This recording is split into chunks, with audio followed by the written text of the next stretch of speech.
YouTube was popping. It's your boy GT in the building for 2026 right here on YouTube. Breaking news. We got breaking news. We got breaking news. RPL Mencho. RPL Mencho.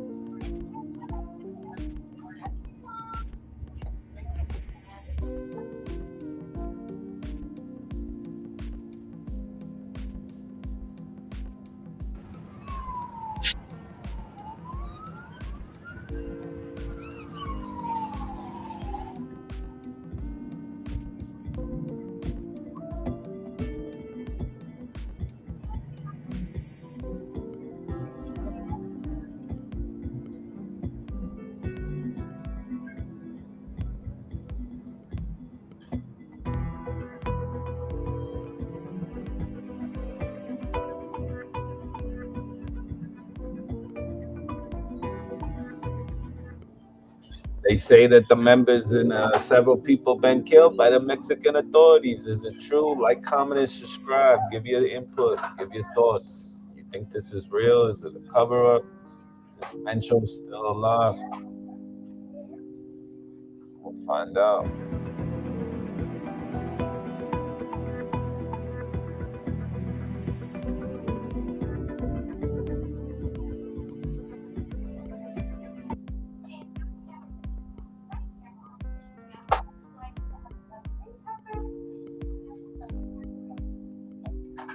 They set a Costco on fire.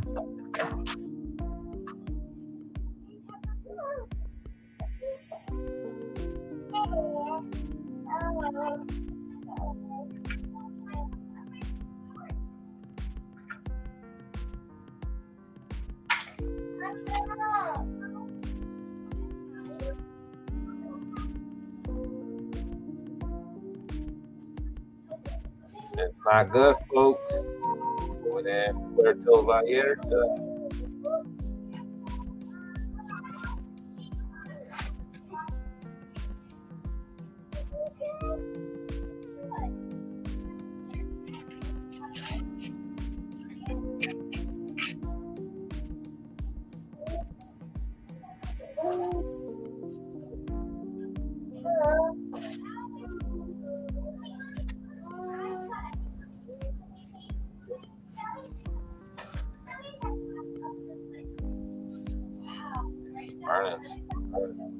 First.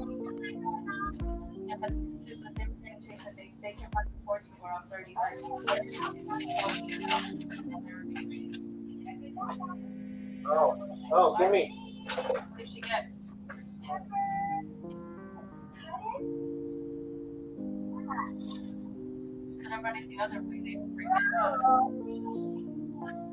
Authorities have called for backup federal force fight against the cartel members.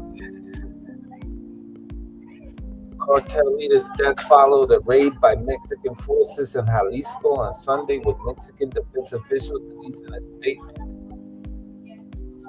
During this operation, military personnel were attacked, so in defense of their integrity, they repelled against aggression, resulting in 4 members of the CGF being killed. Hace Guerra Cervantes was among those who died. For Jalisco, Michoacán, Tamaulipas, Colima, Guanajuato.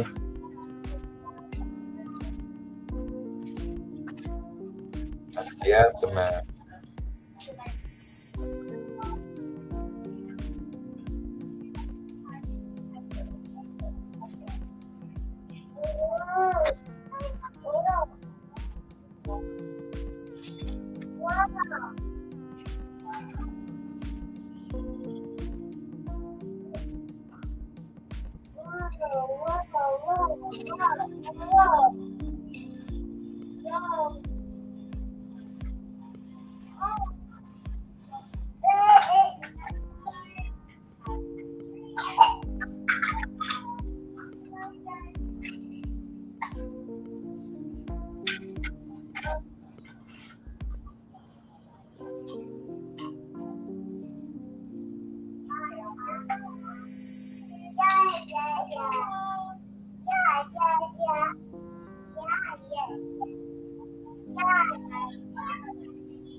It's crazy. Look what's going on over there. They saying businesses on fire, starting fires. It's gonna get spooky, folks. You're gonna see a lot more people coming to America, that's for sure.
What would happen next? Let's remember that she's a long-time leader of the cartel Jalisco Norte, and I think one of the most powerful and fastest-growing criminal groups in the country. And U.S. authorities have described it as one of the most dangerous transnational cartels with operations stretching from Mexico to the United States, but not only in the U.S., but also Europe and Asia. So what happens if the man at the top is gone? Well, first, there's a question of protection. Cartel Jalisco is known for its vertical militarized structure, heavily centralized around El Mencho, and his absence could trigger an internal struggle among people competing for control in the cartel. And history tells us that when cartel leaders fall, well, violence can start. And this is exactly what we're seeing right now in Jalisco, in this Mexican state, and in the capital of this state, in Guadalajara. What's happening?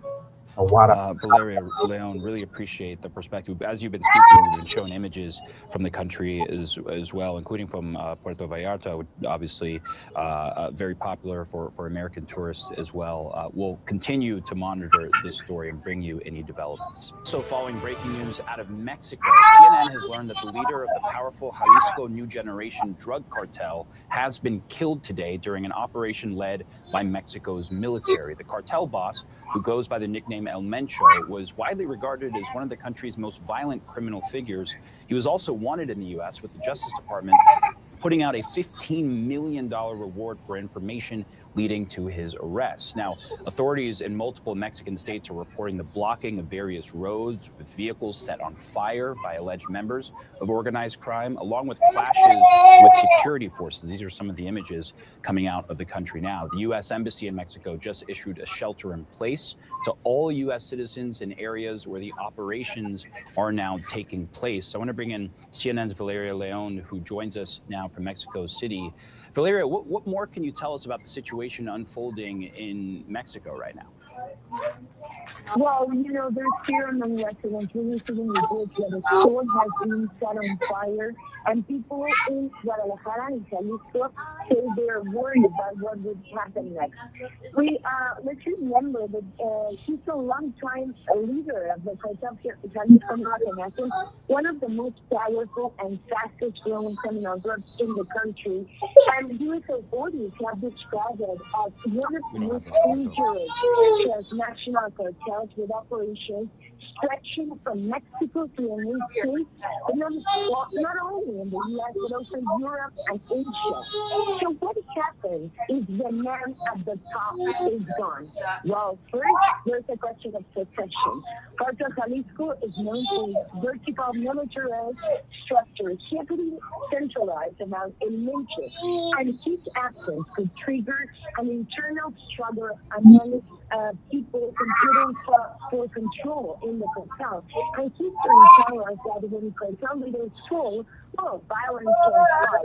And this is exactly what we're seeing right now in Jalisco, in the Mexican state, and in the capital of this state, in Guadalajara. What's happening now? Valeria Leon, really appreciate the perspective. As you've been speaking, we've been showing images from the country as well, including from Puerto Vallarta, which obviously very popular for American tourists as well.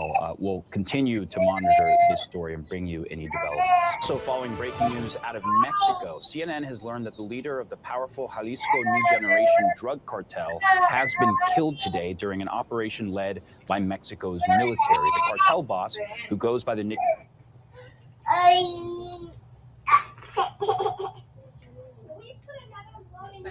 Let me see. Where, mommy? Where? Print? Where?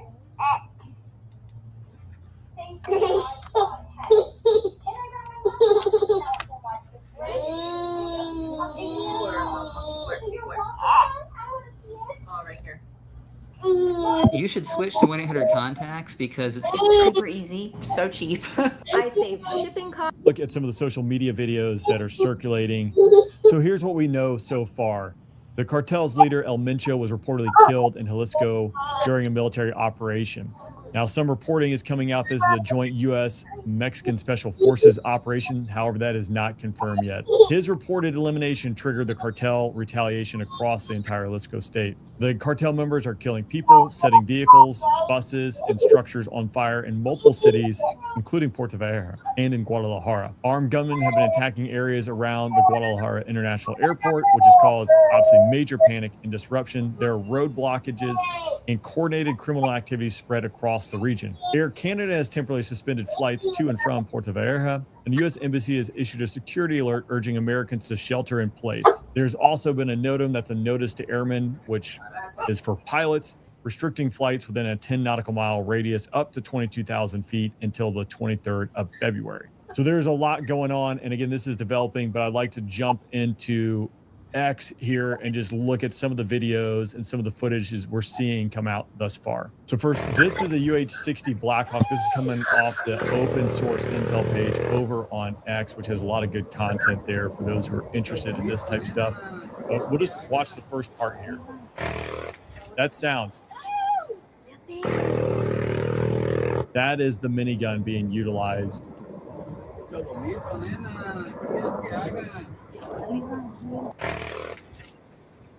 Which is just wild when you think about the environment this is in. Long time ago, while I was waiting to go to pilot training, I was in a helicopter squadron and was fortunate enough to be able to shoot the minigun and the 50 cal. The minigun is impressive. Again, 3,000 to 6,000 rounds. I assume that's probably a similar model that's being utilized there. Again, you don't want to be on the receiving end of that, but again, serious stuff when they're using that. Now, this is just to give you some perspective of what it apparently looks like in Puerto Vallarta right now. This is a Costco parking lot as this individual drives past it, which, again, I wouldn't want to be out on the street. I guess you don't have many options.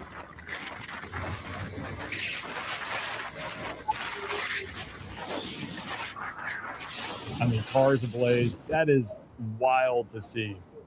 And now I'm just going to kind of go through open source intel, the page here, just so you can see some of the things that are transpiring. So there have been multiple reports of the cartels obviously targeting National Guardsmen, policemen, and this one appears to be a video of a National Guard vehicle that was ambushed by these cartel members. Again, here we are setting fire to banks, which, again, no one is stopping, no one's responding. You can clearly see that security forces are overwhelmed here. Yeah, just, I mean, again, imagine in that environment, you know, if that happened anywhere else, obviously police, they're going to be rolling up there, but they clearly are overwhelmed. And this is a wild video here. Just listen to the firefight. Some big guns.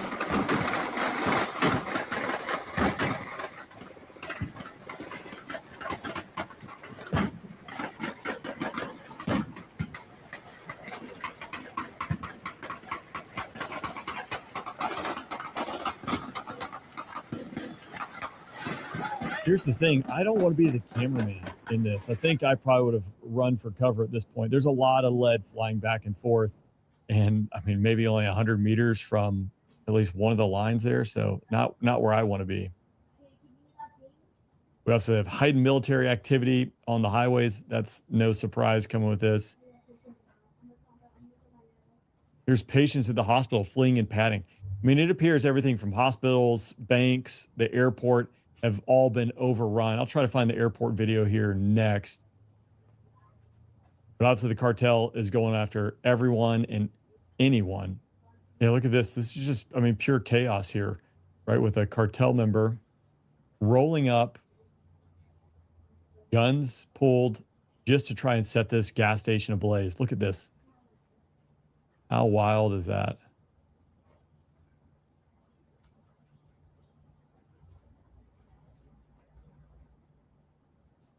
Man.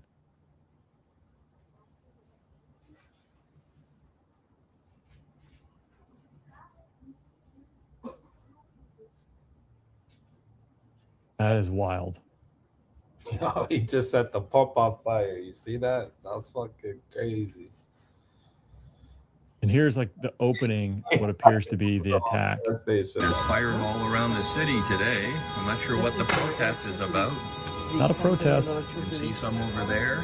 They seem to be dying off. But this one just started here. When you hear gunfire, it's usually not a good time to be hanging outside your window. On the 200, apparently. Not sure what's going on. Yeah, not where you want to be. Here we go. This is the airport.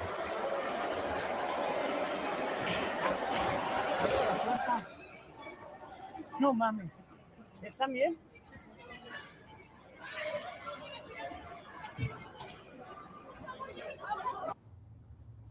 I mean, that is just a fraction of what we've seen on social media thus far. I cannot imagine being in that environment.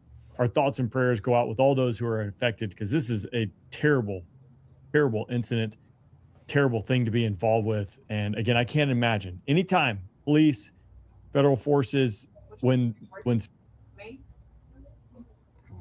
you have it, yeah. I mean, see what they say. Mexico's most powerful drug kingpin was killed during a military operation. Mexican officials say criminal groups burned cars and trucks to block roads across the country. The State Department is warning Americans to shelter in place. ABC's Melissa Dunn is near the border tonight. Explosions erupting across Puerto Vallarta tonight. Black smoke seen rising over the resort city on Mexico's Pacific coast. Mexico's military forces launching a daring operation to capture cartel leader Ruben N., known as El Mencho. Multiple cars on fire in the streets. Mexican officials say during their operation, military personnel were attacked. Several cartel members were killed, including El Mencho, the head of the new generation Jalisco cartel, who died while airlifted to a hospital in Mexico City.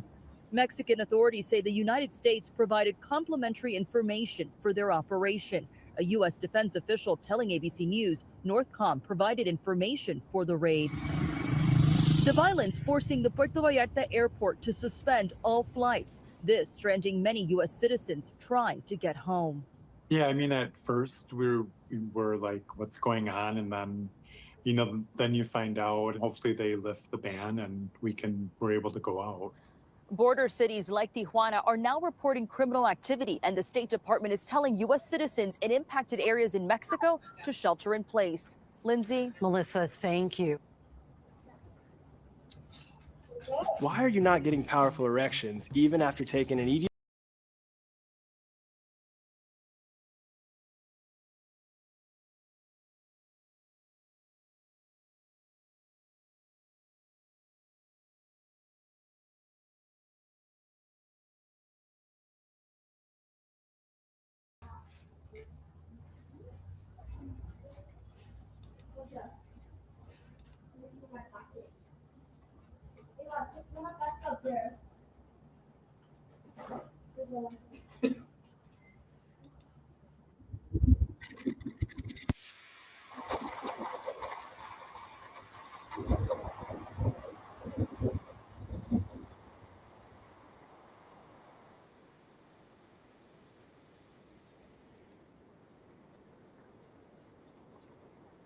Me dejó los famosos monstruos.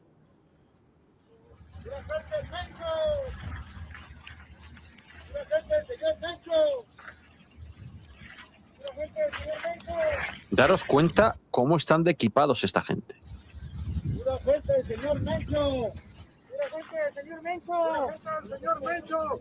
¡Pura gente del señor Mencho! Es increíble. Es increíble a nivel informativo esto. Es completamente increíble. Familia, 3 horas de directo, 3 horas de información ininterrumpida aquí en Estrategias Militares. Muchísimas gracias por haber estado en directo con nosotros. Deseamos que esto se solucione lo antes posible, que no haya bajas entre los civiles, que los malos sean arrestados o neutralizados. Nos vemos en el siguiente programa aquí en Estrategias Militares. Si te ha gustado en el diferido, por favor, deja tu comentario, tu like aquí debajo y suscríbete al canal. Nos vemos en el siguiente directo.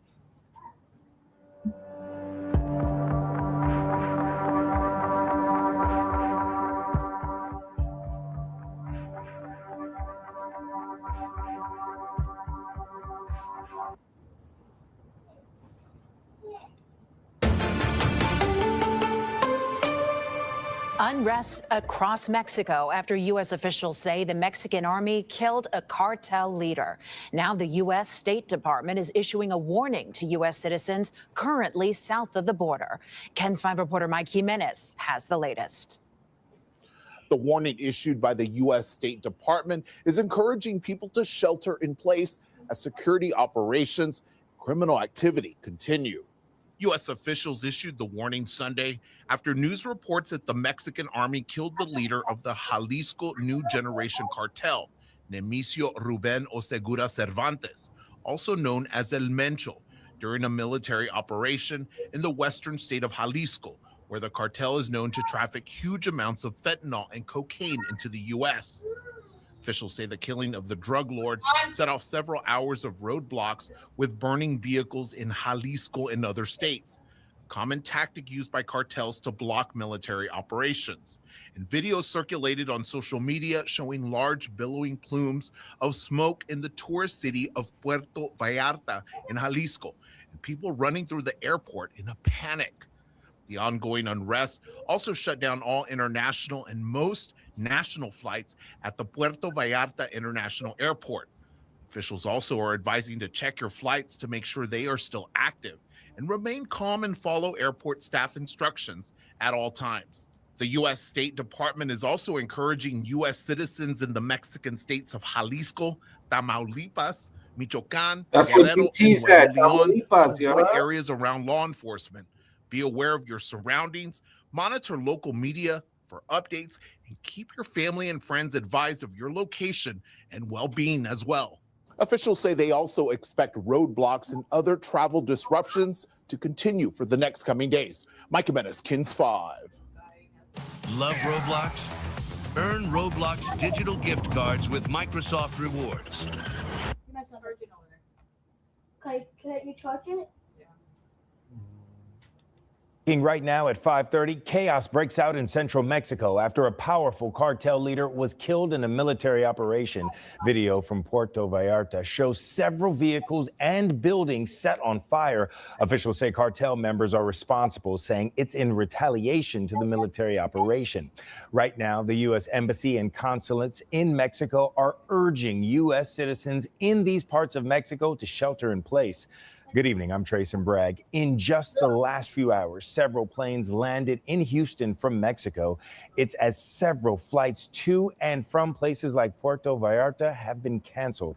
Troy Kless joins us live from Bush Airport, where he spoke to some passengers who just returned to Houston and saw some of the chaos firsthand. Troy, those are obviously some tense and scary moments for those passengers. Exactly right, Trayson. One woman tells me that she was waiting on an airplane for 2 hours before they were able to leave their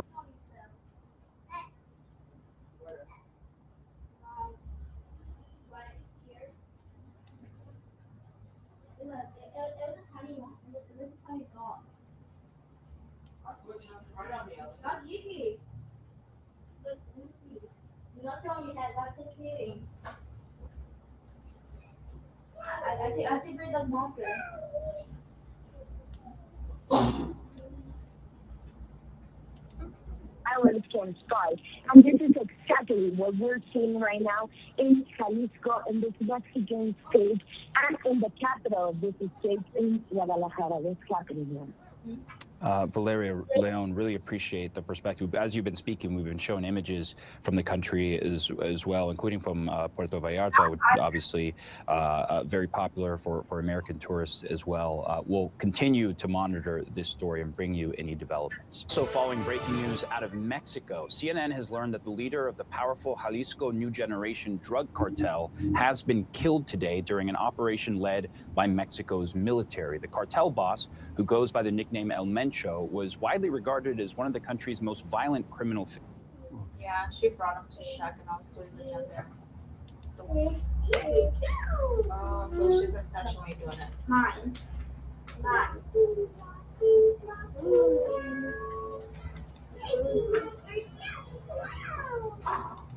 The Mexican government announced on Sunday that it had killed the country's most wanted drug lord, marking a major victory in its renewed crackdown on organized crime. The man killed was Nemesio Oseguera Cervantes, widely known as El Mencho, the longtime leader of the powerful Jalisco New Generation cartel, CJNG. He had been considered one of the most violent criminal figures in Mexico. For years, Nemesio Oseguera Cervantes led the CJNG as it rapidly expanded across Mexico. The cartel became one of the most dominant drug trafficking organizations in the country, producing and distributing synthetic drugs such as cocaine, methamphetamine, and in recent years, fentanyl to the United States. The group also extorted local businesses and became notorious for brazen attacks against security forces and acts of terror against communities. According to a Mexican government official who spoke anonymously, security forces tracked and killed Nemesio Oseguera Cervantes in Tapalapa, a town of about 20,000 people in the western coastal state of Jalisco, the birthplace and stronghold of his cartel. Authorities have not yet released full operational details, but were expected to provide more information later. Following the death of Nemesio Oseguera Cervantes, violence quickly erupted across multiple regions. In at least 5 states, including Jalisco, residents reported vehicles being set on fire and used to block roads, a tactic frequently employed by drug cartels. The state government of Jalisco suspended public transportation in certain areas and advised hotels to keep guests indoors. Some of the unrest occurred in Guadalajara, the state capital, which is scheduled to host matches for this year's FIFA World Cup. Under the leadership of Nemesio Oseguera Cervantes, the CJNG grew into a dominant force, engaging in fierce battles with rival groups while trafficking massive quantities of synthetic drugs into the United States. His death represents a major blow to the organization, but could also spark internal. Or the gens up, huh? There are two kinds of people: the people who need things and the people who get things.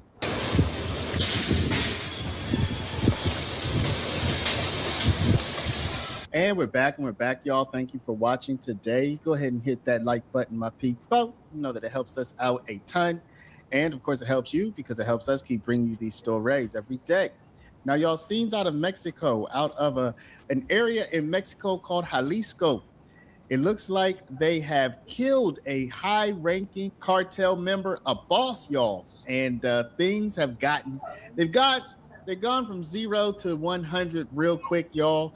Apparently, even the airport is under attack by the cartel as revenge for the boss's killing, y'all. They say that Americans are being attacked. People are having their cars taken and burned. Buildings are burning. It's just chaos there, y'all. So this update is a bit of a travel advisory if you're in Mexico. So hopefully you can get and stay safe. And also all of the content we use here is under fair use. Without further ado, y'all, let's go ahead and get into it.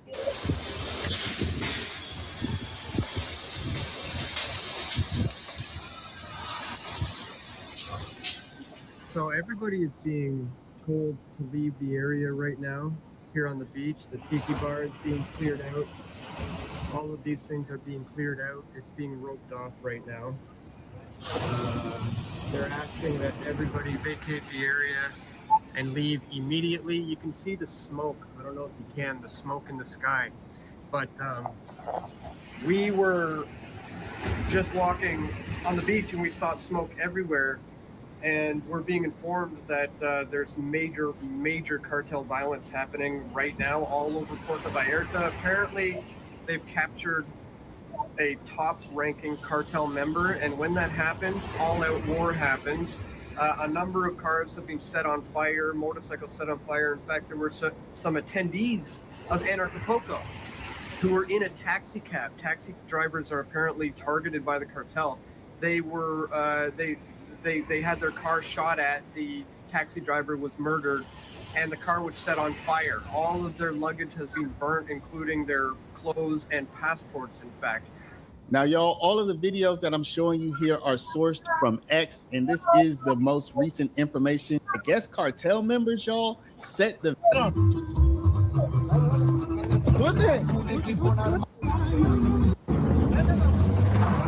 was on fire. This is definitely wild stuff. Let's take a look.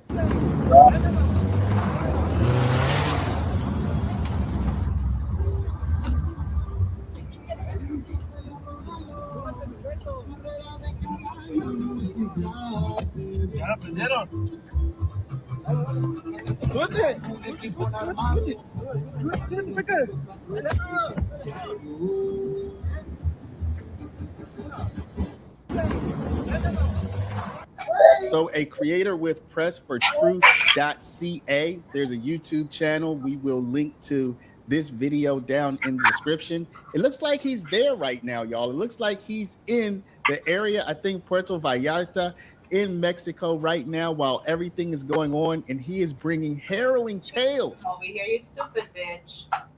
This bitch is so dumb, bro.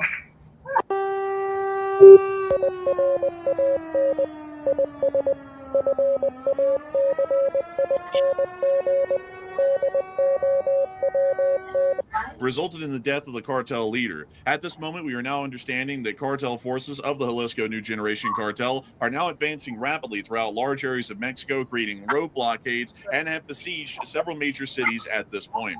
Multiple members of the Mexican National Guard have been killed in firefights throughout the entirety of the nation, and we are also seeing that it appears that roadblocks are now being formed around the capital of the nation, Mexico City. We're going to be covering the developments as they happen live and also also all the information and details that we have at this moment leading up to when we were going live on air. But this is a large and developing situation that is currently ongoing within Mexico, and we are seeing that at this moment the situation has become quite tenuous. We have been able to see that at least within the Guadalajara area, civil airspace has largely been cleared out at this moment. And if we were to show y'all right here, you can see that a large amount of aircraft are still on the ground at Guadalajara, but at Puerto Vallarta, which we understand the entirety of the airport is now under the control of the Jalisco New Generation Cartel, it does appear that there is practically little to no flights that are operating. And it does appear that this flight of a Cessna Citation seems to be on the tarmac, but not moving at the moment. We do understand that the main terminal is under the control of the cartel, at least within that area as we speak.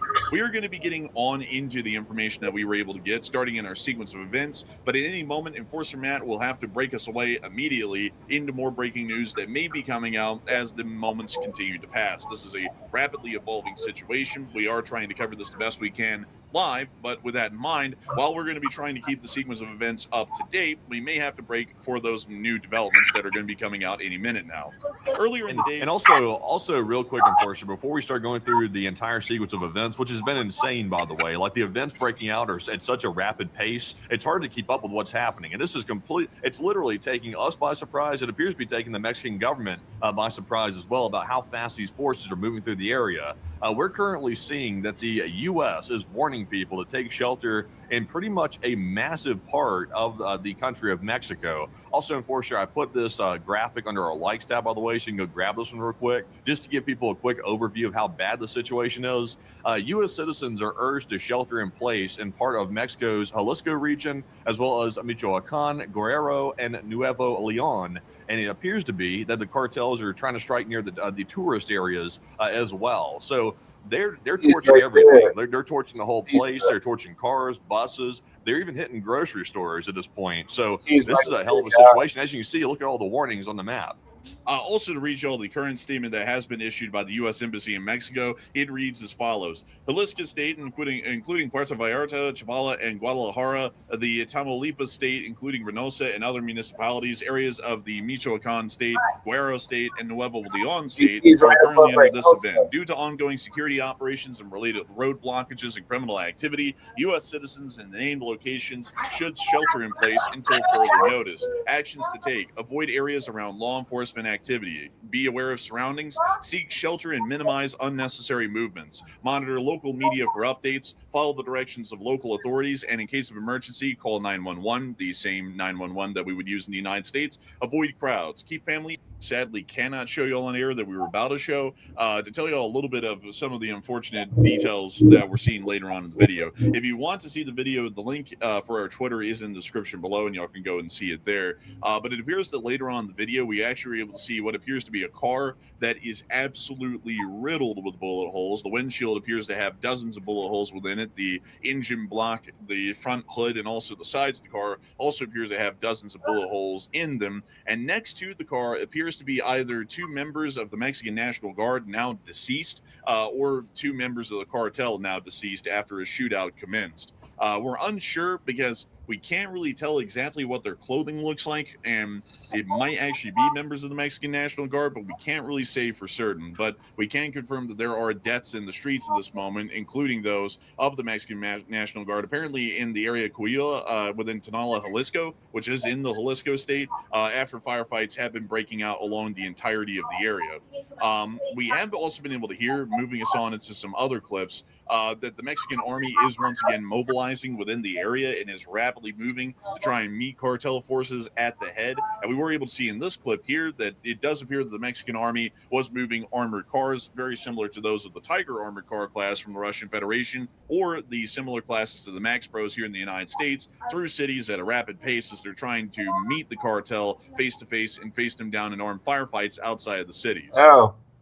We can see those vehicles on the move here, of course, at a high rate of speed. Turn on the light, you fucking bitch. Which forces are these again that we're looking at? These are the forces of the Mexican army. Interesting, interesting. It's just incredible to me that I have to even ask that question because it should be clear that armored vehicles of this nature should be of the national government. But at the same time, though, the cartel has equipment that looks almost identical to this, if not more kitted out than this. So it's kind of hard to distinguish between the two forces from just looking at videos. I'm trying to see really quickly, folks, if I can find y'all the clip that I had earlier, actually showing some of the cartel's armed forces. It was actually, if you can find it, man, it was published by a minister of foreign affairs or a deputy minister from Poland, I believe it was, that actually showed a clip of some of the cartel soldiers in the back of one of their own armored cars. They were incredibly well equipped. They had ballistic helmets, ballistic vests. They also had some very well equipped rifles with flashlights, high end optics, other such things, and it does jammers too. Yeah, and jammers as well. I mean, they generally have the entire complement of infantry-based equipment that one would actually need to be able to conduct infantry-based tactics. And also getting y'all back into to Puerto Vallarta here for a moment, it actually seems that they have a larger strategy that we're watching unfold live right now. The cartel currently within this area is actively taking control of all points of egress into the city, including all of the major roadways, stopping anyone from getting in and out of the city. They've also been able to take control of the airport at this moment, from what we understand. And there's now been reports that they're burning aircraft on the tarmac, but we haven't gotten any actual verifiable picture and video evidence of that yet. It just appears to be rumors and reports that are coming out of the area. And we've also been able to see that they are now setting fires throughout the entirety of Puerto Vallarta as well. It seems that this is an attempt to either strike fear into the public within Puerto Vallarta and to also be able to stop any of them from leaving. That makes me believe, folks, that they're about to be taking the entire city hostage because if they're closing off every single point of egress to escape the city and nobody can enter the city and nobody can leave the city.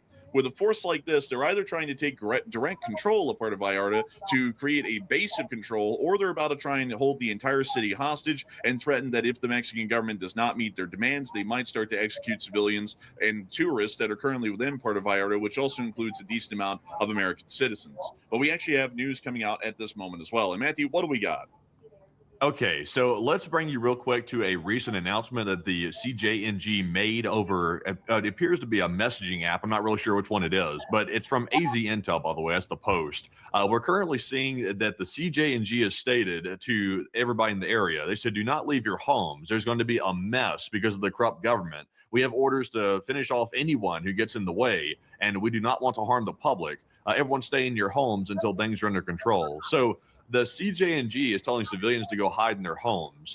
Basically, what we had heard before, we had heard statements that apparently they were going to wipe anybody out that they find on the streets, regardless of who they are, unless they're in their houses by a certain time. So it sounds to me like they're trying to clear out the streets. So that way, the only people left in the streets are the government and security forces, and they're going to go to a direct war with these forces in the area. So you could be right. It could be that they're trying to secure this region, specifically the Jalisco region. So that way they can try to negotiate with the government from that point forward, perhaps, or something of that nature. But it's pretty serious, though, because they're trying to basically take over an entire region of Mexico. And it's not limited to Jalisco, by the way. It's reaching into other regions as well. So the government has a situation on their hands where they have to get control of this area again, or essentially they're losing control of a massive part of their country. Yeah, it does seem that that is definitely the case, and we might be seeing that they're going to attempt to take the city hostage, or I would have to say that this also seems wildly similar to me, folks, at least from what it appears they're trying to position themselves into right now, a part of Vallarta.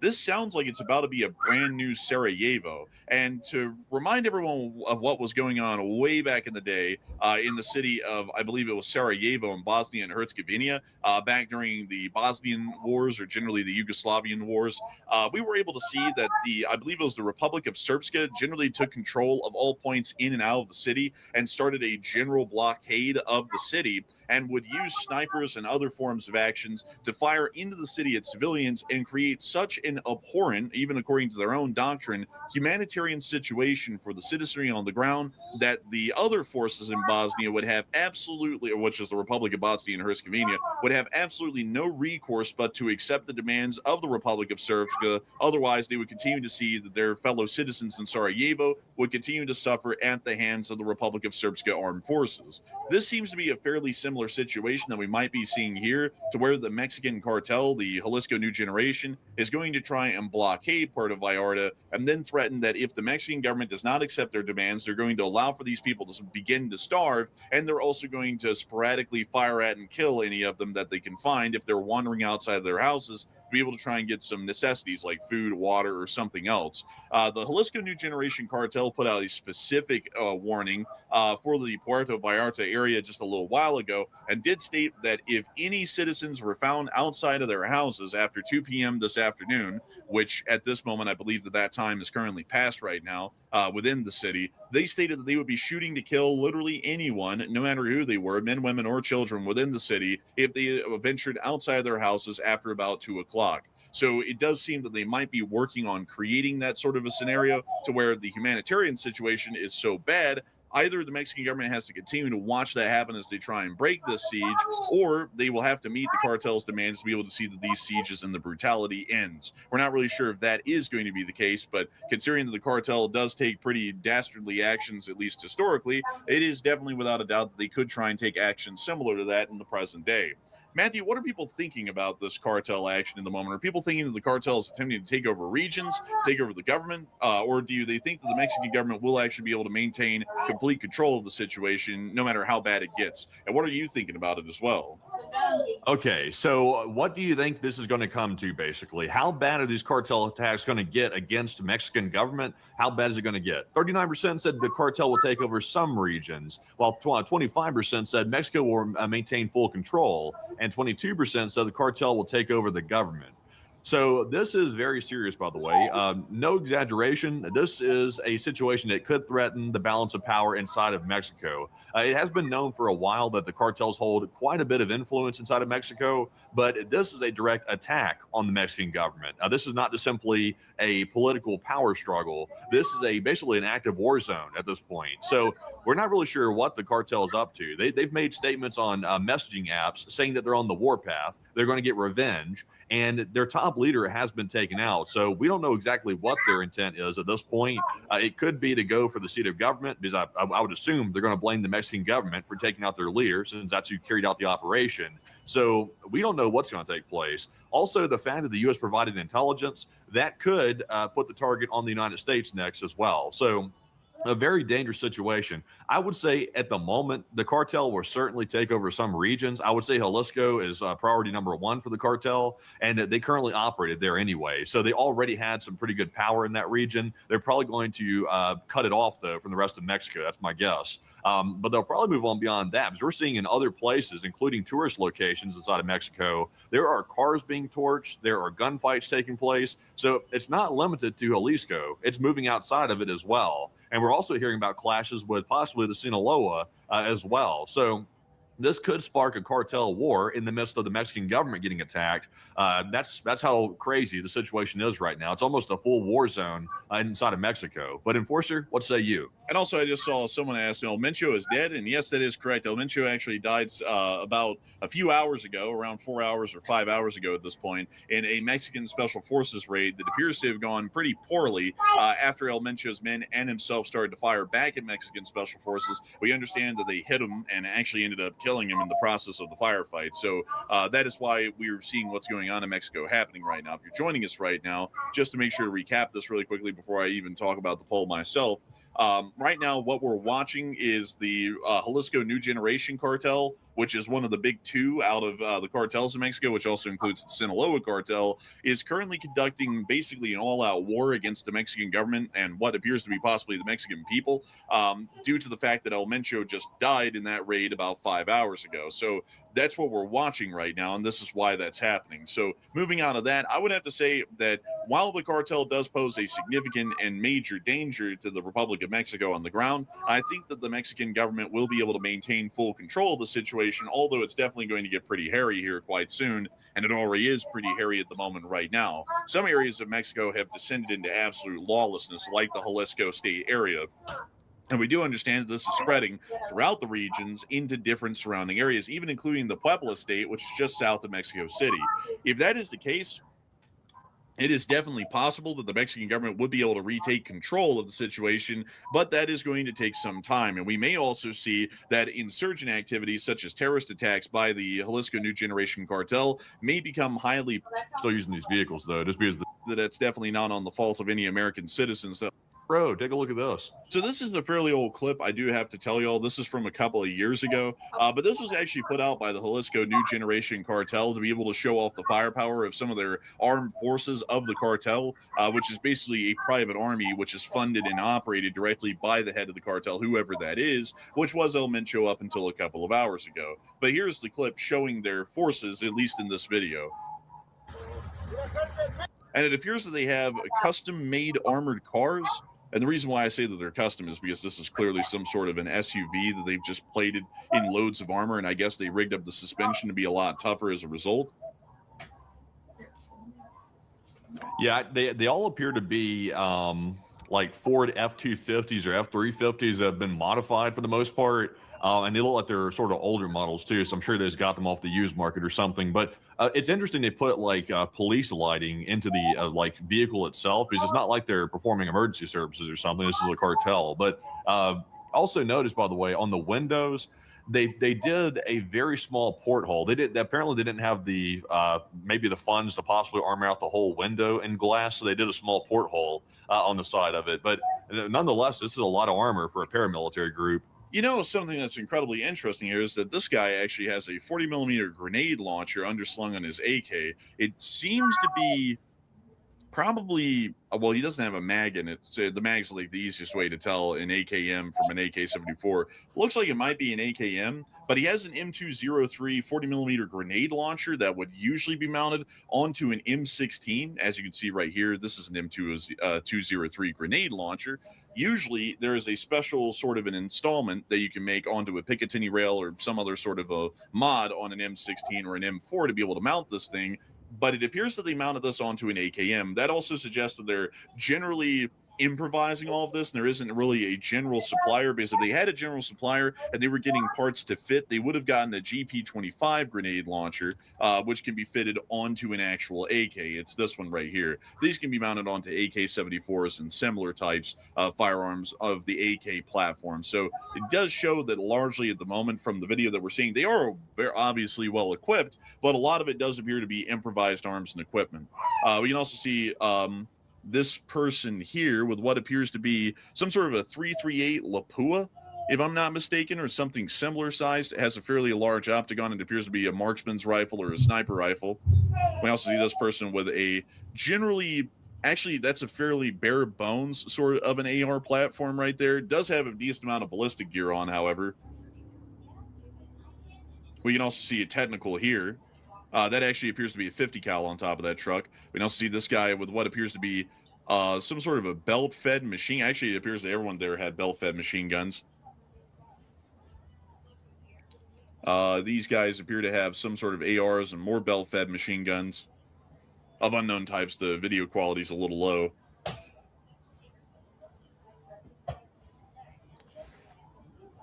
Look at it going all the way down the dirt road, though. Like, it's like the whole dirt road is like full of these guys. Also, the side of the vehicle says Elite Forces or something, like below their like logo and the skull and bones and jet or junk. Excuse me.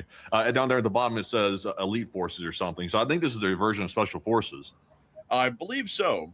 We can also see here that they have a Jeep that they have also custom kitted to be armored. It doesn't appear that the tires on any of these vehicles are bulletproof, however. We can also see what appears to be a Hummer that they've armored up as well. This appears to be that Hummer. Guys, really? Oh, she left. Okay. But generally, also everybody's saying this is an old video. It is an old video, but they're still using these vehicles though. Just because the vehicles are like a couple years old doesn't mean they trash them or something. So this is still their loadout. And this is generally the sort of forces that we are seeing that the cartel is pushing forward into the field right now. So this is the reason why we're showing the video, is that while it is a couple of years old, which I did mention at the beginning of the clip, it is still showing the armament, equipment, and also vehicles that the cartel is likely and also definitely using at this point right now, as we've already seen similar vehicles and equipped soldiers on film conducting operations against the Mexican National Guard, the Mexican Army, and generally the cities of Mexico within the Jalisco state. So let's go ahead and pause this video right here and show you something different, actually. I'm currently getting a new video coming out of Puerto Vallarta. showing what appears to be more violence breaking out. It looks like at a gas station, perhaps. I'm not really sure what's going on here. If maybe they're trying to torch the station or they're trying to fight the security forces, but this is apparently happening in Puerto Vallarta. And correct me if I'm wrong, but I believe this is one of the tourist spots, right? Yes, Puerto Vallarta is a tourist location. Interesting. Yeah, so it's apparently happening right in the center of it. So let's take a look at this clip. You see here the cartel, we would believe, or actually I'm not really sure, that's a white truck, so that might be the Mexican National Guard. Also, Matthew, have we vetted this clip to see if it's not graphic? Let's see here. It looks like we're just simply seeing some vehicles pulling up and doing something, maybe some gunfire going off. I'm not seeing anything graphic in the video personally. All right, and so we'll continue to show it. And we can see the members of this group moving around the vehicles. They are armed, and now we can see a firefight commencing.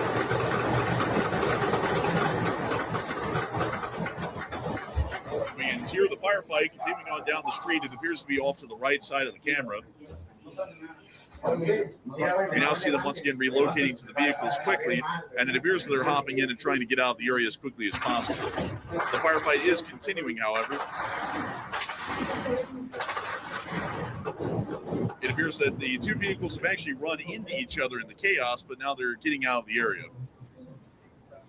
Oh, that was the cartel, and they're running from the Mexican army that's in the armored car. Oh, that's kind of surprising. Actually, I thought it'd be the other way around, since this is their region. But apparently, the security forces got the jump on them that time. Yeah, and it also appears they got the jump on them well enough that in the midst of the chaos, they got so panicked that the vehicles ended up actually ramming each other while they were trying to leave. So I'll actually watch this part over again right here. You actually see the truck run into what appears to be what is that, Matthew? A Jeep? It looks like a Jeep. Yeah, so that's a Wrangler. Yeah, so we see that the truck actually ran into the Jeep because they're in so much fear of the armored car coming down on them and I guess ramming them and finishing them off with the roof-mounted machine gun. Oh. And then they... What up with it? Yo, what's good, Scarface? Man, you know the same shit. What's on your mind? Nah, I was just hitting you up earlier to see if you want to talk about your music, bro. No funny money. Just you and GT, you heard?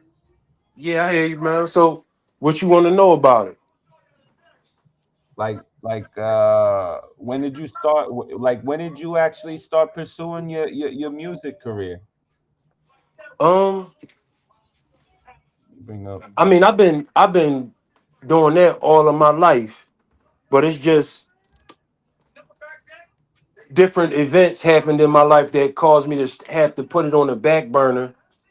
And, you know, now that I'm out here on the streets, I can focus on it, you know? Yeah. I'd say like at what age? Like what I'd say I started really being on music since like 1992. Okay. You know, that's when right around the time when the Chronic came out. Okay, like 01, 02? No, the Chronic came out in 1992, homie.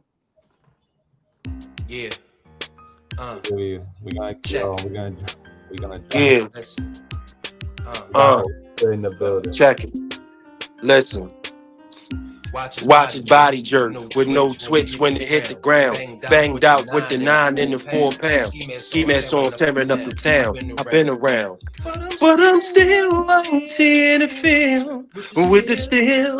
Pressing niggas for info. Cause these snitches gotta get their cards for real. Do whatever it takes to get this chicken in this kitchen, shooting up your crib, murdering your kids, yeah. With all that sucker shit when it comes to handling biz, Ray Street original, chopping up them pigeons. OT with the affiliate homie water whipping. Breaking them down in 5, 8, and 12, to running from cop to being in prison cells.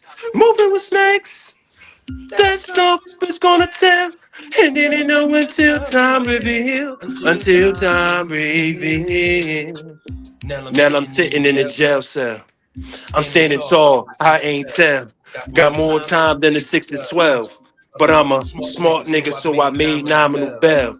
After 6 months in CCF, only Ray Street Bloods. Standing time of test.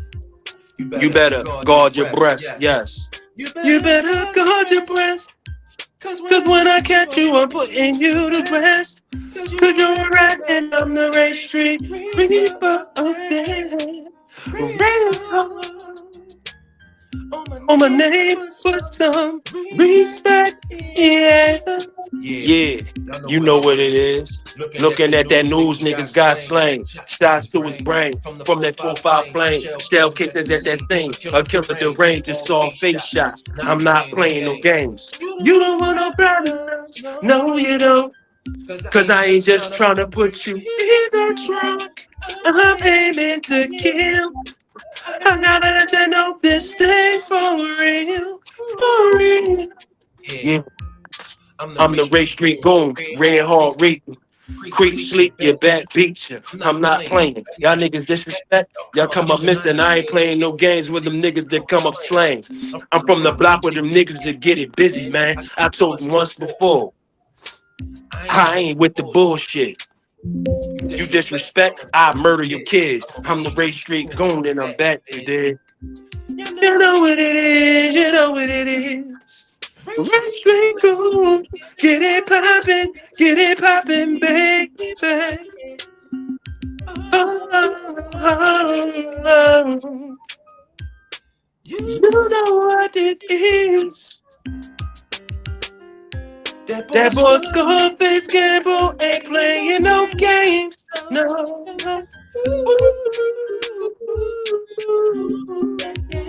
Yeah.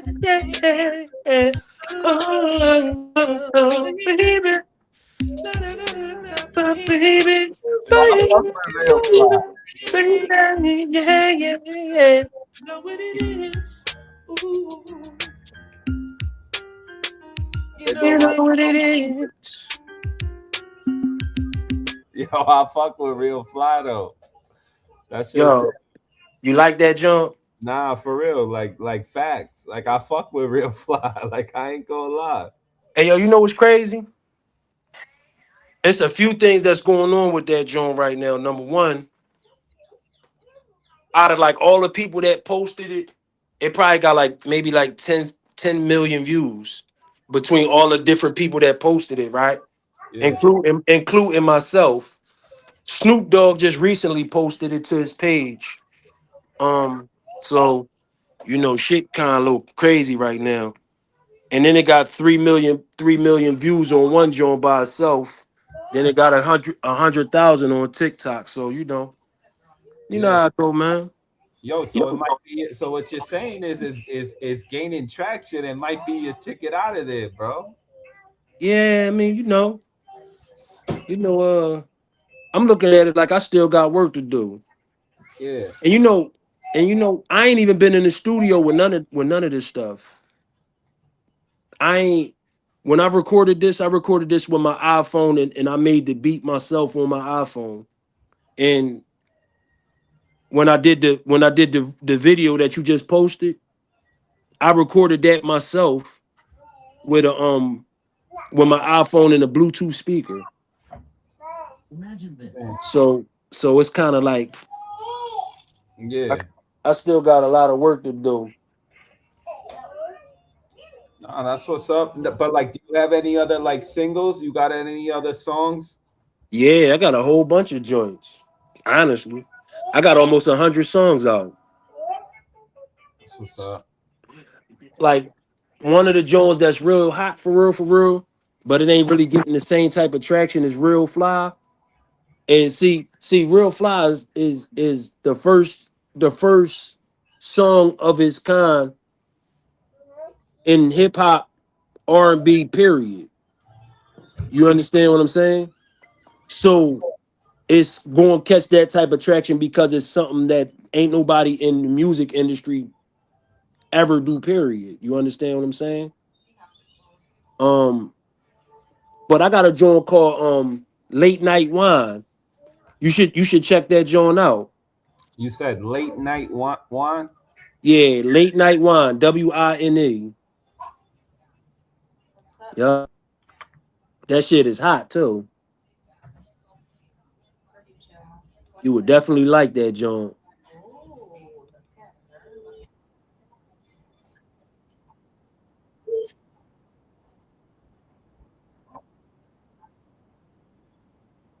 Definitely would like that joint. That joint is definitely Staying down until I came up. walking down with the musket and let that gun bust. Touching with that razor shaper. You do the that can fake tough. Off the dust, potpourri up, saucy on the liquid crack. Real fat, 211 still reserved, ink bang snorkels with the color cat. You the dudes in the line that was round the corner. The fiend type, calling late night, cause you can't wait till the morning. While I'm the type up early morning, sipping on the OJ, waiting on the next cell while you're snoring. Keep it 100, you're boring, you're stationary. I'm world touring, militant minded, sucker shit you doing. Can't support her to get behind it, cause thoroughness, you can't buy it. Real facts, real rap. Ray Street official 5400 block is where I'm at.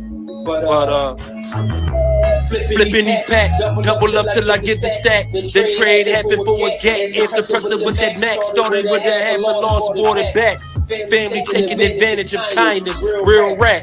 Now I'm on a different vibe. Listen to it as I cock it back and let the thunder clap type kick back. Then I slide to the track, lay low, play slow and focus on that cash flow. Cause if it ain't about the dough, I gotta go. Cause if I stay, it's gonna be a tag toe. And keep it 100, I bust your head like tic-tac-toe. Cause I'm a pro with this crime shit. Hit you with the onside kick, then blitz. You in the zone, raise your fridge while you in your home. Smack you with that chrome. Willie leave my wife alone. But smooth tight, late night. Right, no need to hate. I don't want your wife. She want the pipe, and she just my type. But me, I'm trying to shake the dice and get my money right. Then read the note before I do the hit. Cause when the blitz get your girl to stick and give her the last kiss, get ripped like the sad giving a slip on the early morning tip. Cause even though she my type, I'm trying to get rich, flipping the brick from the muscle dimes and nicks. Cold days, 12-hour shit. Remember them days? Me and the homies tit front of the projects or the corner store on 55th. And then we hit niggas and victory to take a sip. Then flip, then jet and ride in the whip. Die shadow tip. Trying to tell you motherfuckers, y'all can't fuck with me. Problem me. Yeah, that's that called late night wine. Nah, that shit's hard. I got a lot of Jones, man, for real, man. How long ago did you make that one versus Real Fly? Like, what's the time? What's the separation like? So, Real Fly is like older than Late Night Wine. I think Late Night Wine might be like a year old. I think in Late Night, I mean in Real Fly is like 2 years old. So I'm gonna give you how all of that shit came about. So I guess I was like doing some type of research or something like that, and I was seeing different perspectives from different artists, and they was like, the best way to be able to stand out and have longevity in the music industry is to be authentic and have something that's original. Yeah. So one day I just sat down and I started just thinking, and I'm like, cause I like rap, singing better than I like rapping, but I rap better than I sing when I write it. So I'm just sitting down one day and I'm like, damn, I rap and I sing. How can I turn that into something that's original and stand out?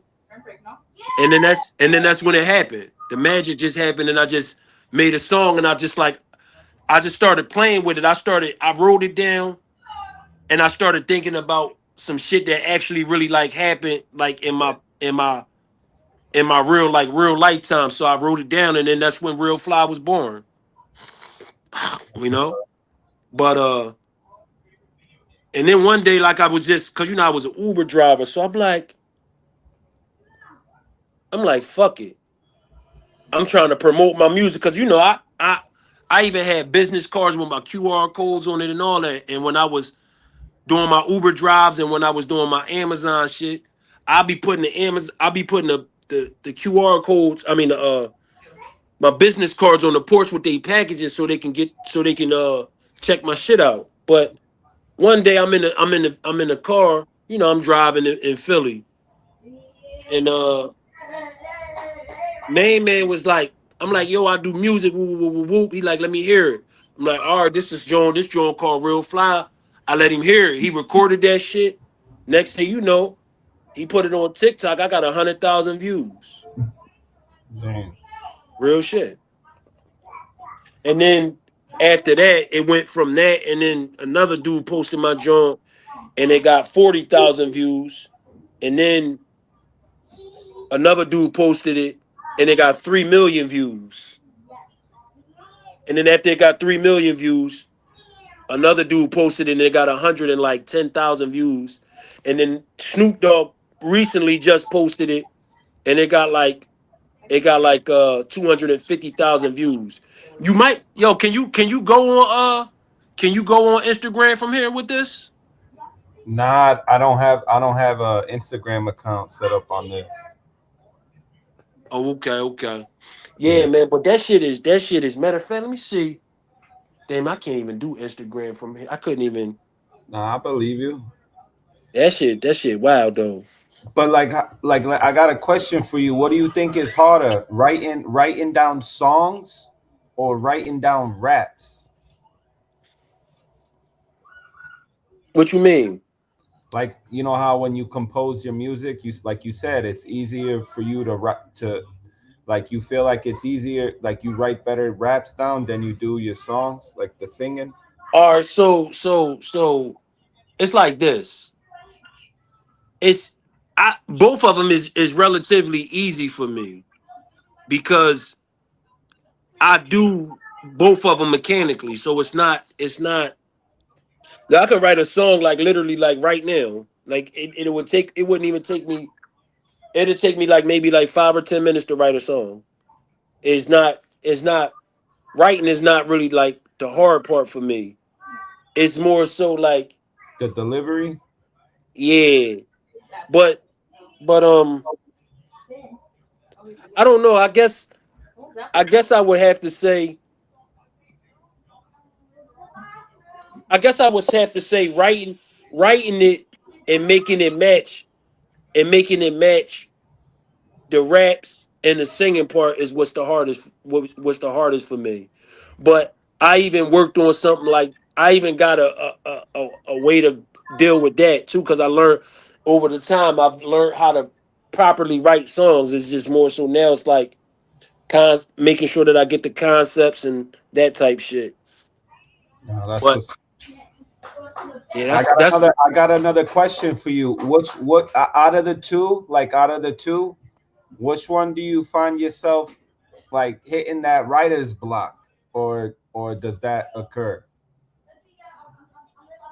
I don't know. Like, and I don't. It's kind of hard for any artist in my opinion, especially if they really are artists and they know like they understand the way that uh beat production work. It's kind of hard for any artist to get writer's block. But I I I don't feel like, me personally. It might be them times where I might have like a second where I might have like a little small situation where I'm like, all right, the word might not match how I'm trying to write it, so I can't use it, and that might be like a little second that I got to think about a word to Yeah, bring into it so it can match it. But like I don't really have writer's block like that, bro, because it's like this shit is like music is like it's all rhythmic. You understand what I'm saying? It's it's like all your rhythmic. thought process, right? Once you get your thought process clicking, everything's just like Yeah, spontaneous. It's more boom, I start spitting this, and then I can say it like this, and then let me pause it, go back and hear what I just said, and then just build off it. Yeah, it's it's like creativity. Like it's that's the the same way we having this conversation, bro. Like yeah, like it's this, like the you see how art. it's flowing? This Yeah, conversation right here. yeah, it's just That's the building. same way. That's the same way. If you really an artist, that's the same way that it should be when you write it. Absolutely. The same way, like for instance, right? Like I'm sitting here kicking it with GT at this interview talking about who I be. whoop de whoop de whoop. You feel me? Like it's just like it's like that, like just like that. It's just mechanical. It should just come straight like that. Yeah. Nah, that's what's up. That's what's up. But as far as like your upbringing and where you're at now, do you feel like you made some progression As far as far as like the music career, like as far as like your input on it? Do you feel like you progress? Like the effort you put into it up until now? Does that make sense? okay, so I feel like I feel like the music industry is a little rigged. Um, and it's like if you actually sat down and had like certain types of conversations with people, like you can see that it's kind of rigged. It's all a it's everything is all about a numbers game. No, I'm not referring to the industry. I'm just asking for your input based off the effort you put in throughout the time you've been an artist. So I feel like what Can you look back right now and be like, yeah, I progressed my craft. I build my I'm at where I wanted to be, or do you feel like you got more ways to go? me personally, I feel like I got more ways to go because for one, it's like I'm getting all of this traction from different areas and people is viewing it and seeing it, but it's like the money is not matching the views, if that makes any sense. Yeah. So it lets me know that I got ways to go. But it also let me know, like I was saying to you, that every is rigged and you gotta in the you have to understand the way that the network works. And then once you understand how the network works, you got to create your own network. That's what it boils down to because if you if you don't, you at the mercy of other people. You understand how I'm saying that? Yeah. So like I'm gonna give you an example of what I'm talking about. I can be the hottest artist on the planet. But if I ain't got people that's gonna if I don't got people that's going to support, if I don't got people that's going to support that, then it's a waste of time. You feel me? And that's the difference between major record labels and independent record labels. I'm here straight ahead behind you, right, right next to you. Oh, Now I hear you. I'm listening. I'm just No, grabbing something. no, I was just talking to my lady. That's all. All But right. but yeah, though, man. I wasn't talking to you, bro. I was talking to my lady. All right, mama. But yeah, though, man. Like, yo, listen, real shit, bro. This is what the music the major record labels have on the independent record labels. They got a staff. They got a number of people. Like basically, like if you got 100 people, that's a big difference from having 5 or 10,000 people. Yeah. You feel me? And if I got 10,000 people that I can actually control and there to listen to my what I'm saying and be able to spread the word around, that's a bigger way, that's a bigger network to be able to promote and have more people come to your music and get more traction from your music. Facts. And that's what one of the things that I could say that where I have to I have more ways to go because I have to develop a better network and I got to develop a better quality of music outside of my phone because using this phone ain't gonna just work. I'm gonna have to at some point in time get in the studio. Yo, let me ask you this. Did you copyright your name? Yeah, everything straight, bro. I got all my publishing, all my copyrights, all that cool stuff. Everything straight. Like so nobody else can get the Scarface Gamble as an That, artist? yeah, for the most part, no. All Nope. right. Yeah, that joint been trademarked for a minute. We got Rock in the chat. I can't even see that joint. GT soft. Oh man. I ain't gonna touch up on that one. I'm gonna keep my mouth closed on that one. Whatever. You know what I'm saying? That's how I feel. But at the end of the day, What like y'all beef? What y'all beefing or something? nah, there ain't no beef. He's just busting my chops. Okay. But as far as like you said that based off the industry, have you taken any time to kind of like learn the business side of it, of being a like the rapper as an artist? Honestly, from that standpoint, when we talking about business, Yeah. I pretty much know that side completely. Down to Like putting the your marketing, the promotion. so this is what I could say to you. What I know. I know that you how to do the publishing. I know how to get my music on streaming platforms. I know the differences between the different sets of royalties. Yeah. And I know the main things about how the point system work, how that go and shit like that. Now, as far as like marketing and promotion and all of that, of course you got the social media, word of mouth and all that. But you gotta know, like when it comes to marketing, the main thing about that is knowing how do I say it? Knowing how to blend into what's trending. That's the key. Yeah. But That's the key. do you feel like you can stay independent, or do you feel like you could use the actual push, or like the actual like advancements, or like those perks that you get from like an actual like music company, Well, or to like a answer record label, or like a to, record label? to answer that for you, right? I gotta give you the thought process to answer that. So a record label, right? Specifically major uh record labels. They they basically give you a loan. They basically giving you a loan to use your music to make money off of your music. So it's kind of like the only thing that, which is going back to what I was saying to you earlier, is the difference between a major record label and the independent is basically like two or three things.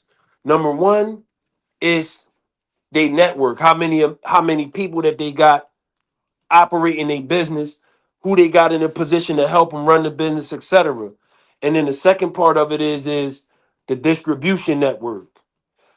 So when you got a major record label, basically a major is basically a is basically a independent is basically an independent record label, but the only difference is they have their own built-in distribution. So like they can make your they can basically like distribute your music in-house and at a quicker rate, and they can mass produce it. Whereas though, with an independent record label, they got to go to they got to outsource in order to be able to get what need to be done. So, what I would say is to answer that question, because you have an understanding of where I'm coming from. Yeah. Um, it basically just kind of like depends really, because it depends on what my mindset may be within the next couple of years. Because in one sense, I know that if I stay independent, I'll be able to control all of the money and I have all access to all of the money. But it'll take a longer time for me to be able to build what I'm trying to build. Yeah. But if I get a major and I can get into that, then I'm a be in debt, because I'm gonna have to pay them back off the advancement that they gave me, which is basically a loan. And then if they do the cross collateralization on it, then Even if my album flop, I'm still gonna have to pay him on the next album. You understand what I'm saying? So I guess it just really depends. I think that if you come into the music industry, you got to have a proper plan. If you're going to take an advance from a record label, you got to know how you're going to be able to multiply your money. So if something does happen and you can't, and your album can't generate enough money that you need to be able to get up out of the record deal, Yeah. you got to figure out a way to be able to use that advance money to be able to generate enough money to be able to cover the difference if something does happen. As far as what the person asked about how many albums I got, um, I have one. I have one album.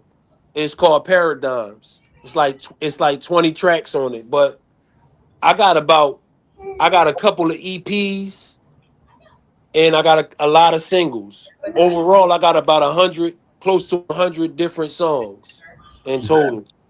So like, you know how you mentioned that, you know, like that one song is gaining the traction, it's doing the numbers, you on most platforms. Right. What if Snoop said, "Yo, Scarface, I want to sign you to the new Death Row, but the catch is he'll give you the advance, but then what happens when he mentions I need to own your masters?" So are you gonna be cool with it, or would you turn it down? So the first thing is this. When it comes to dealing with record labels, because I got my own record label myself, so I kind of have an understanding of certain things from trial and error and experience over the last 3 years. Because my first song that I made was June 14th, 2023. That was the first song that I made that I put on out in the professional public platform. That song is called Me and You. Me and You? Yeah, Me and You is the name of that song. Is it on YouTube? Yeah, it's on YouTube. It's on my page. Do you want to play it and then we elaborate on it? Yeah, go ahead, play that joint. It's on my page, Scarface Campbell. And you gonna see a cat. You gonna see a cat laid up when you see it. It's like pinned on my page.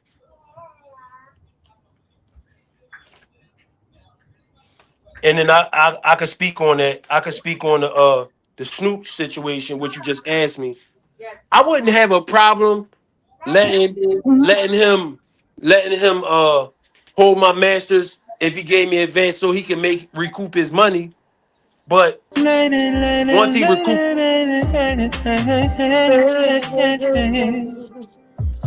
listen.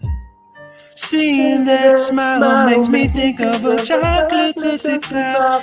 Got me wondering where's your spot. And if I can make it out alive, how I do wanna go down on you and lick your box. Energy infectious, I make it turn on. You and money synopsis to keeping me strong. So baby, just know fantasizing to take your panties off. Cause weddings all look like an understatement. Baby, I'm knocking. Baby, I'm knocking. So let me in, baby. Baby, I'm knocking. So let me in, baby. Yeah. You got me contemplating as I'm listening to dive in. Should I take the coat off cause it tastes good? I'm ready to slide in, baby.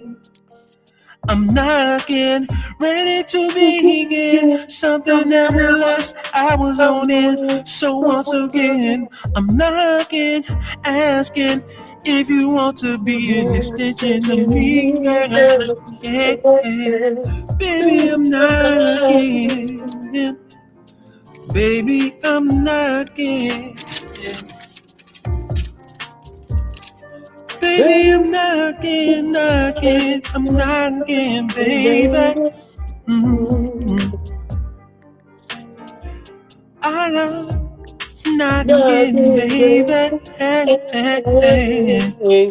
I got my eye on you, and when I catch you, I'ma run down on you, get you in the back of the rental truck, put your legs up, lick that hit you sweet one, girl, when you bust that till life, dropping dick out for life. A real G, rapping right streets is the definition. Baby, baby, yeah, yeah.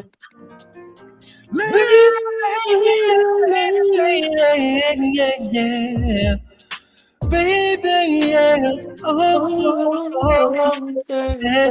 Yeah. Check it out, Check it though. out though. You You know know what's what's up. up. You You know know what's what's up. up. You You know know I'm trying to I'm fuck right, right. baby. So So can we can get we it get it poppin'? poppin' your wallet? These are These are questions questions that that I I ask, wanna have. know Wanna know what's what's up. up? Cause Cause you've you've been been playing with playing with me. me. Every Every time you time you sleep, you sleep, you got the got the pillow pillow between your between your legs. legs, Baby, baby, baby. baby. This This ain't ain't love, love, young no girl. girl. Come Come here, here, I'ma I'ma lick your lick your butt pearl and rock and rock your your world, world, baby, baby, baby. baby. Ooh, ooh, ooh, ooh, yeah, Hey, yeah, hey, yeah. hey, hey. Let me Let lick me lick your your strawberry strawberry and and make your make your pineapple pineapple burst, burst, girl. girl. You You know know what's what's up. up. You know what's up. You know what's up. You know what's up, baby. Okay, Later, Scarface. later, Lady, later, lady, yeah, yeah, yeah, yeah, yeah, baby. baby. Ooh, Oh, oh, yeah, yeah, yeah, yeah. yeah. Yeah, man. Check me out, though. Check me out, though. Lady, Lady, lady, lady. lady. Oh, Oh, yeah, yeah, yeah, yeah, yeah, yeah, yeah. yeah. That's that joint right there, man. You know? That's my first song right there that I ever did. That I put out Damn. on a public platform. And That's I made hard. yo, check it out. I made that beat and I recorded that in a closet at my house where I was living at the time. I had the clothes all in the joint. I put a sock over the condenser mic, had the pop filter, and I was in the closet with all of the clothes up in that joint recording that. I ain't really have too much understanding on mixing and mastering at the time too. So actually I ain't really have no understanding on it compared to what I have an understanding of now, you know. Yeah. But that song right there, right? I gotta watch what I say about that song because if I say the wrong thing, you know, you never know Listening. who's listening to what I'm saying, what I say. So that one got a lot of it's a story to that, a lot of background to that song right there. But yeah though, like to answer your question though, what you asked me about Snoop taking the Masters, Yeah. I I I wouldn't have a problem with that. My whole thing would be though, if if that's the deal, then you're gonna have to give me my Masters back as soon as you recoup your money, and then how we would be able to do it at that point once you recoup your money is you'll be able to license the masters and use it to make money, but I still will own and retain the rights and completely own the masters after you recouped all of your money. And then the deal would be like, okay, well, you can license the masters and use it to make money, and we make money together off of it, you know? Yeah. Now if an opportunity was presented to you, would you take it just for like your first shot? Would you like feel comfortable signing to Death Row? Like be working with Snoop? Yeah, Or absolutely. Absolutely. that's what's up. Absolutely. I mean, like I wouldn't have a problem working with Snoop, but me and him would have to have a conversation to get an understanding about certain things because I know the industry and how it works, the music industry, like as far as like the business side of things. So And you're aware of the manipulation, right? yeah, so we would have to have a conversation so we can be on the same page with each other, because ultimately, like, I'm not tough at all. Like, I want to clarify that. I ain't tough. I ain't trying to act tough. I ain't trying to be tough. I'm just trying to live my life, make money, and take care of my family. But if I was to go do business with this man, and we talking about millions and millions of dollars or hundreds of thousands of dollars that's on the table, and you trying to play some type, he would be trying to play any type of games with me. I don't know how that will work with me and him, because uh you know certain things, like it's just it would be different, you know you know. But overall though, man, like, Snoop Dogg is somebody that I kind of like grew up listening to. So it wouldn't be it would be actually like I'm just in my element, honestly, if that makes any sense. Nah, I do. Yo, but I fuck with this song, dog. I like this shit. Yeah. This is hard. Check it. Listen. Love. Watch his body jerk with no twitch when it hit the ground. Banged out with the 9 and the 4-pound. Ski mask on, tearing up the town. I've been around, but I'm still OT in the field with the steel. Pressing niggas for info, cause these snitches gotta get their cards pulled for real. Do whatever it takes to get this chicken in this kitchen, shooting up your crib, murdering your kids, yeah. With all the sucker shit when it comes to handling biz. Ray Street original, chopping up the pigeons. OT. Yo, I think the video is better. Yeah, let's play the video. Yeah. Check it. Listen. Love. Watch his body jerk with no twitch when it hit the ground. Banged out with the 9 and the 4-pound. Ski mask on, that's me. That's me holding the phone in my hand, like literally recording this with the Bluetooth in my other hand. Cause these niggas gotta get their code. Yeah, real shit. Do whatever it takes to get this chicken in this kitchen, shooting up your crib, murdering your kids, yeah. With all the sucker shit when it comes to handling biz. Ray Street original, chopping up them pigeons. OT with the affiliate, homie, water whipping. Breaking them down in 5, 8, and 12 and 12s. To running from cops to being in prison cells. Moving with snakes. That's you see that hat that I got on in that joint right there? That one that said Diamonds of Atlanta on it. Now I'm sitting in the jail cell. Now I'm right there. That joint. You see that? Yeah. That says Diamonds of Atlanta, right? Now they actually got a show out in it's called Diamonds of Atlanta. They got a show out. The very, very, very first episode that they ever did, I performed at it. Down in Atlanta with Benzino and them. And I got the hat right here in the closet and shit, but I'm saying that to you to basically say y'all should tap in with that RTN network, Diamonds of Atlanta. If you look on Instagram and YouTube, it's all on there. Y'all should tap in with it. It's about female artists. It's about female artists that's trying to make it in the music industry. You got Reese B, Booney the Barbarian, Miss Know It All, Tadley Ali, Tadley, you know what I'm saying? They popping, you know what I'm saying? Trust me, tap in with them. Yes. That's something's gonna tell, and didn't know until time reveal. Until time reveal. Now I'm sitting in the jail cell, standing tall, I ain't tell. Got more time than a 6 to 12. But I'm a smart nigga, so I made nominal bail.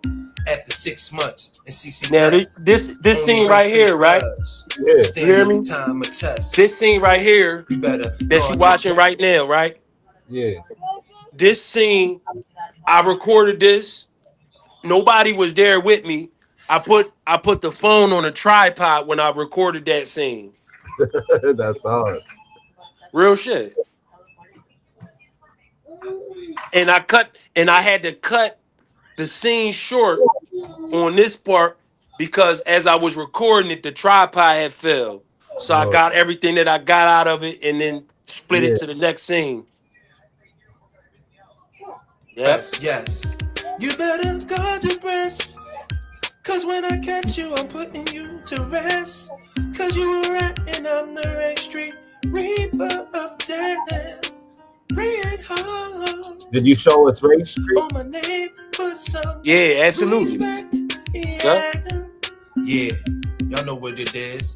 Looking at the news, niggas got slain. Yeah, I showed you Ray Street. I've been showed you From the Ray 4-5 Street. flame, shell casings at the scene, a killer deranged, all face shots. That's the projects right there. The Arch Homes? Yeah, that's the projects right there. Yeah. Shout out to the Arch. No, you don't. Cause I ain't just trying Bunch to of killers put over there. I'm aiming to kill. I gotta let you know this thing's for real. For real. And where's that at? Where's that right here? That part. Well, that's actually South Street. Yeah, because she kind of against the street. I'm the Ray Street going. So listen, right? Look, Creep go back to that station. scene real quick. Go back to that scene real quick. I'm gonna show you. So like right there, right? Yeah. That's the where I'm at filming at. That's the bottom. That's the bottom of West Philly, on the south side of West Philly, going in about to almost be going into South Philly. So if that's where that area is at. You know what I mean?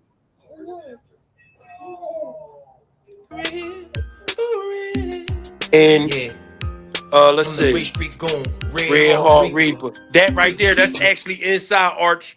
That's actually inside of Arch Street Home. I mean Arch Homes. The inside the projects. I'm walking inside of them, and at that scene right there. Bet beat you. I'm not playing. Y'all niggas disrespect. Y'all come up missing. I ain't playing no games. And that's another thing too about that part right there that I just said. Bet beat you. I'm not playing, right? Come up missing. I ain't playing no game. I'm gonna give you the history behind that verse. Behind that bar. So it was this dude that I had a problem with, right? Yeah. It was a few years ago, whatever the case may be. It wasn't nothing major. It was some in-house shit. Long story short, main man disrespected me, and you know what I wanted to do to him because of how he disrespected me.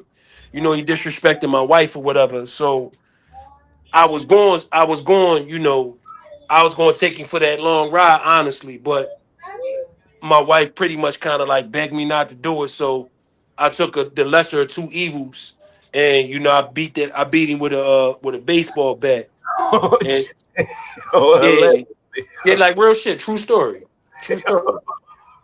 But I didn't.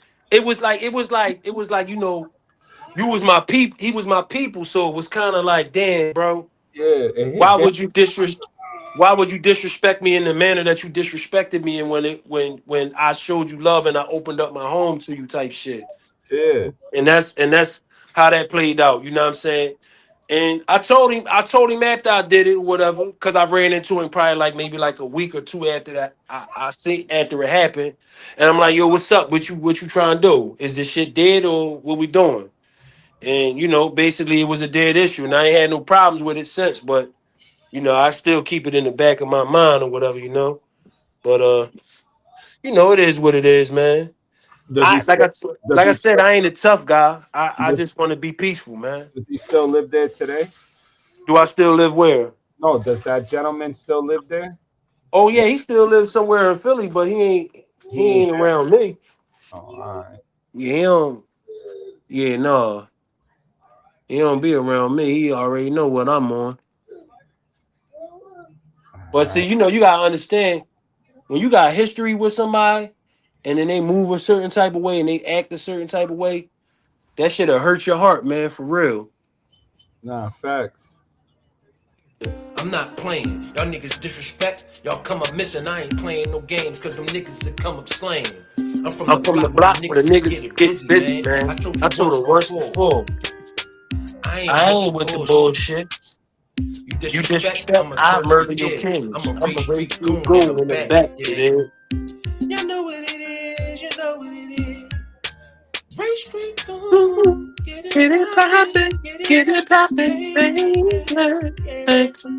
Oh, oh, oh. You know what it is. That boy Scarface Gamble ain't playing no game. No. Is that a parking lot or like an overpass? No, so that's it's right, like basically where that's at. That's by I-76, bro. Oh, It's okay. by the highway. Oh, okay. So you just on like a sidewalk, like an Yeah, overpass? like it's or it's basically over there near where the hospital was at. Basically, Ah, it's a nice view, bro. It's yeah, just I know. That's why I took it. I know. Yeah. Now you know, it's a lot of views that I be wanting to do, but I can't really do them because I don't got the cameraman to do them the way I want to do them. Why don't you just set it on a timer? You know what it is. Ooh. That way you can get your angle and then set it on a timer when it hits the flash. Like, Yeah, yeah. So you know, that's the projects too. That's Summer Street projects right there where I'm at. But yo, like check it out, right? Check it out, right? I'm a break down a few things to you. Not about this part, but just generally speaking. You heard? yeah, go ahead. So you know, right there, right. First off, I'm gonna speak on that scene that you got posted up. A lot of people in that area right there, where you got that picture at. A lot of people dropped right there. A lot of people got smoked in the area when I was growing up as a kid, and everything that was going on. A lot of shit was going on there back in the day. But it's different now, though. You know. What's up, Mama Sita? You alright? Okay. Look outside. That's how I look out. Ooh, shit. Damn, that look crazy out there, too. Ooh, wee. Yes. Yeah. It's still coming down. It's still coming down? You know what? It's just gonna do it till they see. Mm. Yeah, but Cheddar, man, there was a lot going on in that scene, bro. But but the one thing I could say to you about just like the music though overall, specifically that song, because you know I done performed that song. I performed that song at many different places. You know, I performed that song in New York. I performed that song in Georgia. I just performed that song in what you say? Was Westchester? Chester, right? Yeah. I performed that song in Chester too. So it's kind of like a lot of people know across the United States that song. Like it's I've even got people that listen to that song in different countries. Like I got them listening to it in the UK. I've even had people listen to it in London. Yeah. Um, UK, London, Australia, Russia. Uh, Do you go to Lincoln? Go to go tailgate the football games on Sundays? no, I never. You know what's crazy? I never even been to a tailgating game before, bro. They ain't, they Like, ain't never been. yeah, they all there before the game. Like hours before the game, they all there just tailgating. You can go there and just hand out your cards or just pass out some promo. You know what I mean? Yeah, but yeah, though, man. I definitely feel that, man. I gotta get some more business cards anyway, honestly. Or like when the home team, like when the Sixers are playing, go down to the arena and shit, pass out some fucking promo. Right. Oh, he got a metal jaw? Damn. Oh, he done. Jake Paul got a metal jaw. He done. Yeah. Yeah, he got cracked. Damn.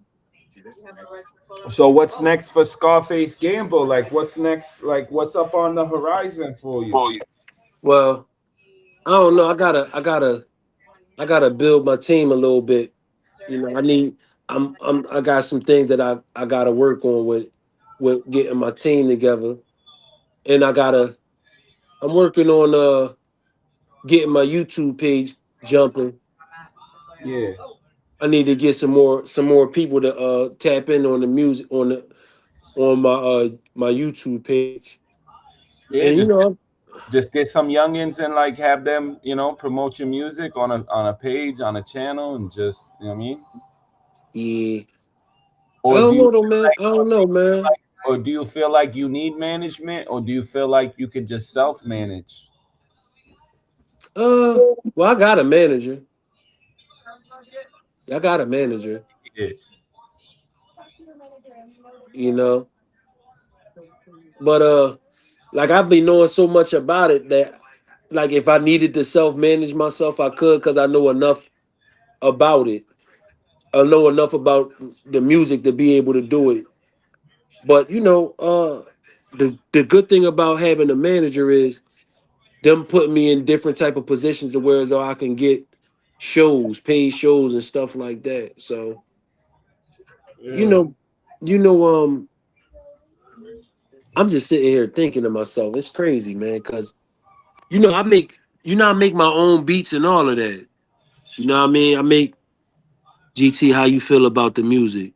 I like it. No, It's no, no, it's no, no. I was reading the comment yeah, because yeah. I can't see none of your comments that's being said. Why not? I don't know. Did It you don't. turn It doesn't show it to me. I turned it and it don't oh, show. I know why. Because like since you're in a new studio, like in the StreamYard, like when you go to the comment section, does it tell you to like join chat? And then you just gotta load in your YouTube. So like it's like your YouTube. It's your It YouTube. don't say. It don't say nothing about joining the chat. No? Yeah, nothing. The whole screen is just you still got the other screen on, so I can't even really see nothing. You probably would have to turn that screen off first for me to be able to see it. Cause I feel you. Yeah, cause I don't have the chat on the screen. I'm on the basic one, so it's not gonna let me do that. You know what I mean? Even on the basic one, I would still be able to see it. I'm saying that the music video, you probably would have to take that down so I can get into the chat because I can't get into the chat right now because it. All right, here it go. So that's the stage. Now I'm on the stage, and now I could see them. Now he says, "GT, how you like Scarface?" Or I could see that, Okay. but I don't see nobody else. Nobody else's, and now it just went away. Now it just went back in. Oh, like if you look down at the bottom of the screen, you don't see like the comments. You don't see the box. Yeah, yeah, I see the comments, but you might have to hit your settings so that you can so that it can show all of the comments that's being made. But I don't know. It doesn't let me go. Yeah, it's a whole bunch of stuff that you can do on a StreamYard though, man. You can play people music and all types of stuff. Like if you got they wave format, you can play it and all types of cool stuff like that. Yeah. Yeah, it's cool. I'm just getting familiar with it. You know what I mean? Okay, okay. But as far as the music, yeah, it's cool. It's a new sound. It's different, you know. Bring on beat back, but with rap, that's ill. You know what I mean? So yeah. Speaking about that, right? I'm gonna speak to you about that because I'm just thinking. I'm sitting here and I'm thinking about it.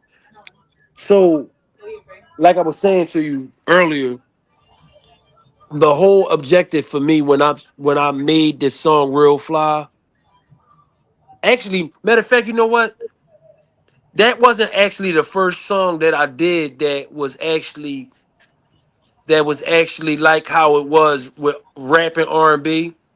The first song that I actually did like that that's actually out is called Life. You know? Okay. It's actually on my YouTube page too. It's called Life. And I performed that at different places and all of that. And the second one was Real Fly. So Real Fly was like it was more so me like trying to perfect it because I recognized when I did Life that I had a certain type of distinct sound. So Real Fly was me just like perfecting it as far as like the writing, being able to transition between rap and R&B and transition through it smoothly. Yeah, but I think that if you heard Life, you would understand the difference between the two as far as like the way that it flowed, you know. Reflections, I'm sitting back, playing point, strike with the cat. Yeah, Put them in your with a fitted pretty cap, no cat, cat, cat, no no rap. rap, Been like like that, that. Ray Street But you certified, don't certified, make don't me make me catch a get to homicide, homicide, don't don't be the be the reason reason, your yo, mama mama died. died. Hit the Hit the kitchen, kitchen, on a want a mission, kitchen, we I'm want a for the whipping. whipping. 90s Just trap, take baby, baby, we good glistening, glistening, like Listerine, history, fresh and fresh clean. and clean. Version of Outcast you It's made. me, Or it's a solo solo team. team, Then you want the the red red bean. bean. Because you feel the black dream. Clean. Stole a black dream. Took the The bricks and red the cream. cream. Now we creeping Creeping, in your crib. creeping, handle Handle this, this you and mean. me. Oh, baby. Yeah, Yeah, yeah, yeah. yeah, Oh, oh yeah. yeah, Oh, oh yeah. yeah.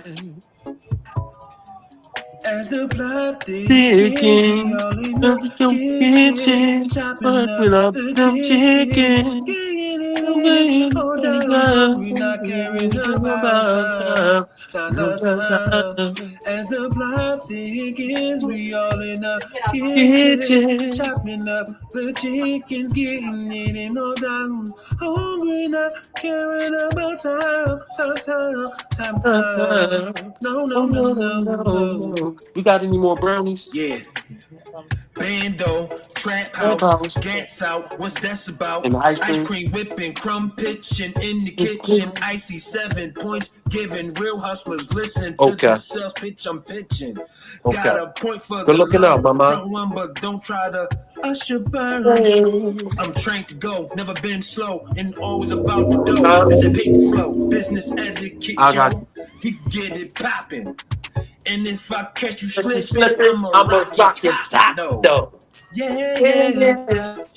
Water whipping in the kitchen, dog. We get the pitching. 12 dimes. Nicks, skinnies, illusion, dog. We get it popping and we goes hard. Water whipping in the kitchen and we goes hard. Isotone it down, dog. Ice cream whipping in the kitchen. Bando trap house, gats out, running his mouth. Cause he acting crazy. Talking shady, like he don't value his lady. Ice cream whipping in the kitchen. Bando trap house, gats out, running his mouth. Cause he acting crazy, talking shady like he don't value his lady. Ice cream whipping in the kitchen. Yo, why does that building look like it's flipping us off?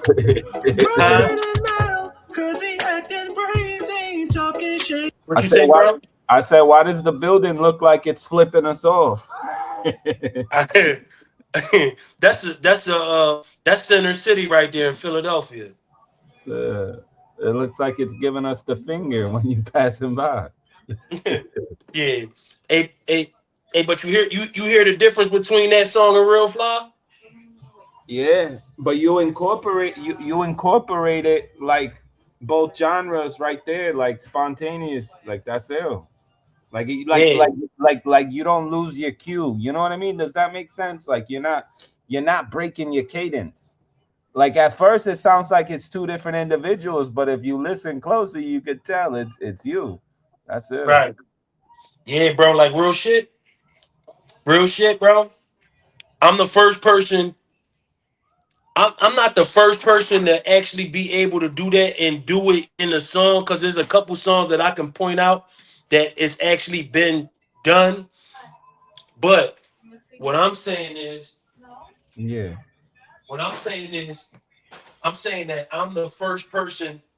I'm saying that I'm the first person to actually do it the way that I'm doing it, is what I'm saying. And I'm saying that because of that, I'm making it like a whole totally separate, different style, if that makes any sense.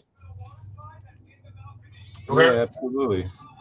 And nobody in the music industry has made a song to where as though nobody in the music industry has made a song where it's back to back between two different genres in the same verse, and you just going back and forth with it.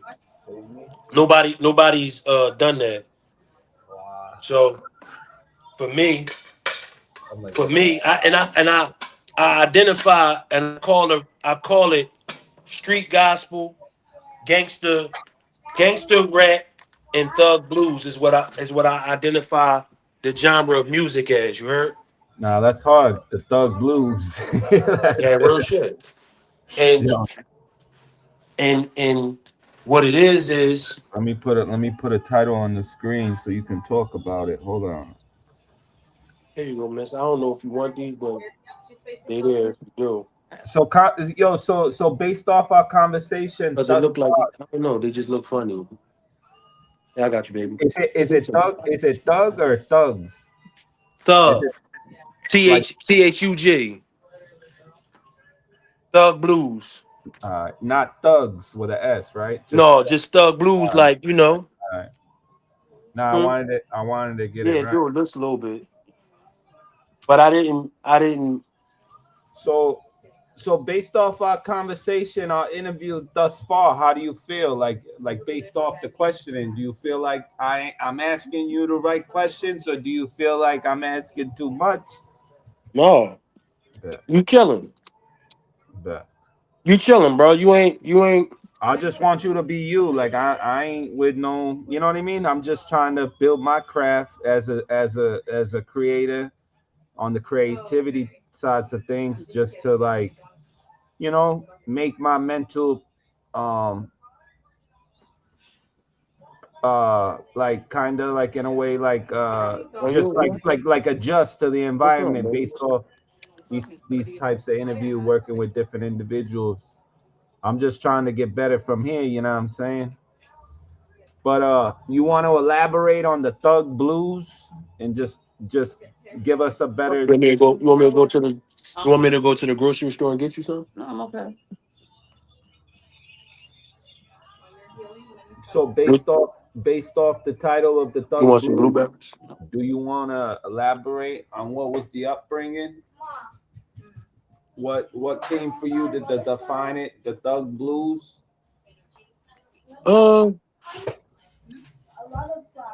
So it's street gospel, gangster rap, and thug blues.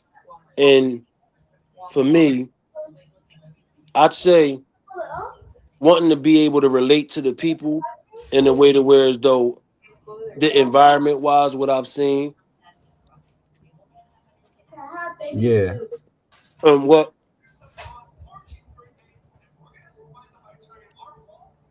and what I've experienced. Um, it's more so it fits like the character or the type of person that I am, Yeah. if that makes any sense. Yo, what are you talking about? Shit that has absolutely nothing to do with Yeah. us. We're talking about like Glorilla, sister between Glorilla. It don't have shit But to do with us. that's pretty much about that. You know, it's a representation of the type of person that I am. And how do the how have the locals accepted your style of music? Do you feel like you're gaining traction in the city, or you gaining the followers based off that type of genre? Yeah, and no. And honestly, I'm at the point to where as though I'm not even concerned with having I'm not concerned with having attraction from the local people or the people from my city.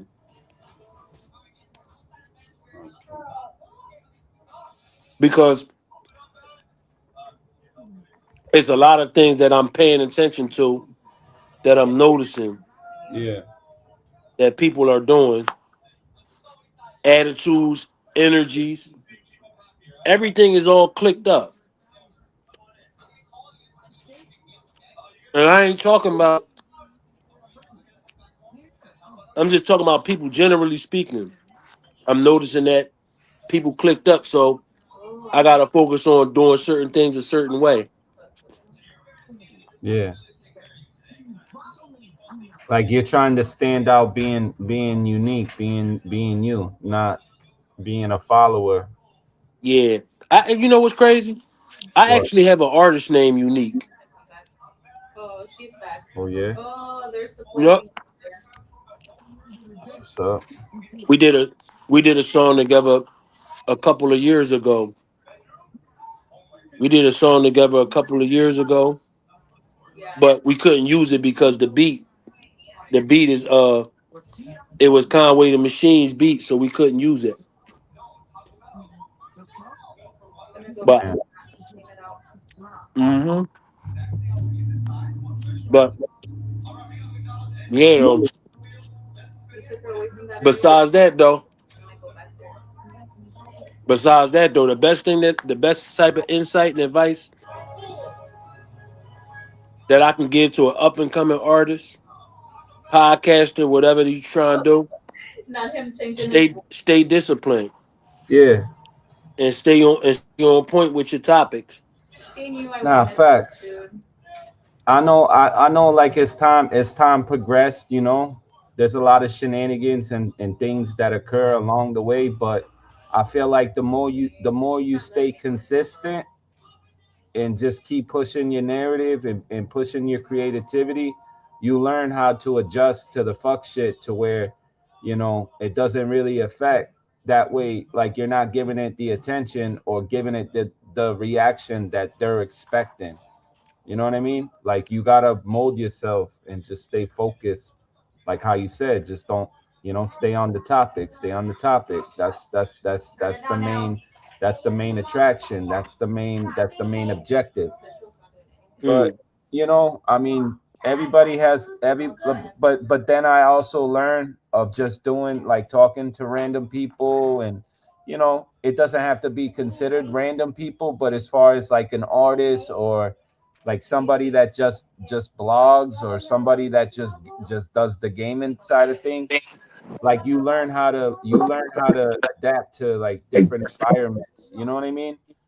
And just listen, just being around different individuals and listening, just it plays a key factor in what I'm Right. trying to do, give So where everybody. you trying to see yourself at 5 years from now? I mean, honestly, hopefully I'm monetized, hopefully my channels progress to where, I'm getting something out of what I'm putting out. That's the main key, He's running her to me. um I mean, I'm not trying to be TMZ, but it's like, I'm trying to do certain avenues to where I can generate revenue for myself, reap Right. reap some of the residuals and get some of these credentials, you know. I mean, Right. why not? You know, what do I got to lose? You know. Yeah, I dig that, man. I understand. I really You do. know, I mean, I always had the passion, like growing up as a teenager, young man, like wanting to do the music, but I feel like I wasn't in the right surroundings to do it. Right. And the individuals I was surrounding myself with weren't artists. So it's like, you know, the motivation kind of wasn't there. When I brought up, yo, we should get some studio equipment. Let's all pitch in and just, you know, get a lab and we do that shit ain't gonna work. Look where we at. We on the East Coast. You know, there's fucking Jay-Z, Cameron, Dipset, State Property, fucking, you know, G Unit. You think you're gonna get more traction than them? Like the early 2000s. Yeah, Like you know what that tells me? what's that? That tells me that whoever the people were that you had around you, you need to get them the fuck away from you. Yeah. Nah, facts. Cause I end up moving down south in like late '05, early '06. Right. Right. And then Definitely gonna by have to by come away by from you. by '07, and then by '07, like mid '08, I was already settled down with my girlfriend, which is my wife till this day. Right, right. That's love. Yeah. How long you been married for? Uh, well, we married in 2013. Oh, you a veteran in the marriage thing. And so we've been married since 2013. Got the three children. Sheesh. Grateful, blessed. You know what I mean? You wasn't playing no games, huh? Yeah. Nah, it was more like puppy love, like first love, and then it just end up being, you know, the woman of my happily ever after. You know, life molded me like, you know, I really didn't experience. So at the same time, that's my Bonnie and Clyde. She's always been my Bonnie and Clyde. Like, Yeah, you that's how know, that should I be, ride or man. die, you know. That's how that should. That's how that should be. That's how it is with me and my wife, man. Like the first serious relationship I got into, you know, the first serious moving, you know, it starts off puppy love, love at first sight, and then little by little you moved in, you going to the next step and being more committed and more serious. So then you're living together, and then along the way, years later, you know, a child is born, it's incorporated into your life, into your relationship. So the bond was building, you know what I mean? Yeah, I understand. So my parents were always like, you know, the mother of your child, your first child, you know, the mother of your child, your first one, you always, you know, the eyes of the Lord, you gotta marry her. So like that was incorporated, you know, Mm. on both sides of the family. Yeah, I So dig it it. was cool. It was cool. I mean, I Yeah, that's wouldn't how. I wouldn't want nobody else, you know what I mean? And especially I know, you know, not everything's forever, but it's like for the time being, I'm controlling what I have. But at the same time, I know God can take that away. You know what I mean? If you don't put him first. So it's just life. I'm just living the life, you know. Let the Yeah. prosperity come. Let me reap my blessings, but also extend favors. When you do favors, you get 100 more favors in return. So that's just my mentality, bro. Like I don't want to be on the internet being mean, being cruel. Nah, I'm just here just to bond and build. I may cast jokes, but it's sarcasm. It's critique. I'm critiquing your energy. Like I'm just critiquing your character to see what like what could do. But it's Okay. but it's never disrespect. It's never disrespect.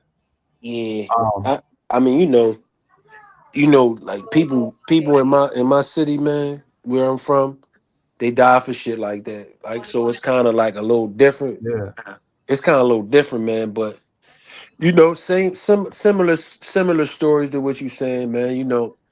As far as like, I met my wife on some gangster shit, so we different when it comes to certain shit. yeah, Like, yeah. one of a kind. I'm gonna tell you that. I'm gonna tell you that for sure. My wife is definitely one of a kind. And y'all both born and raised in Philly? Y'all are both homegrown? No, no, but men in Philly. I want to fly. Yeah, Bet. it was different, man. Yep. Have you ever been over to like Atlantic City, the Jersey area, South Jersey? Yeah. Yeah, I washed them, baby. I washed them specific. I came in, I got them specifically, and I washed them, and I handpicked them specifically for you because I knew that you wanted them. So I made sure I did that, okay? Because I knew that you was upset by the way that I did that, so I made it a point to try to go back and correct it. No problem, baby. And I started eating them so you can see them so it wouldn't. Yeah, yeah, yeah. But yeah, though, man, like I've been over to Atlantic City, bro. Uh, Atla- Atlantic City. I've been, you know. Listen, man, I'm gonna tell you something, bro. I'm gonna give you different places that I've been to. I've been to New York, New Jersey. You know, I've been to California. Yeah.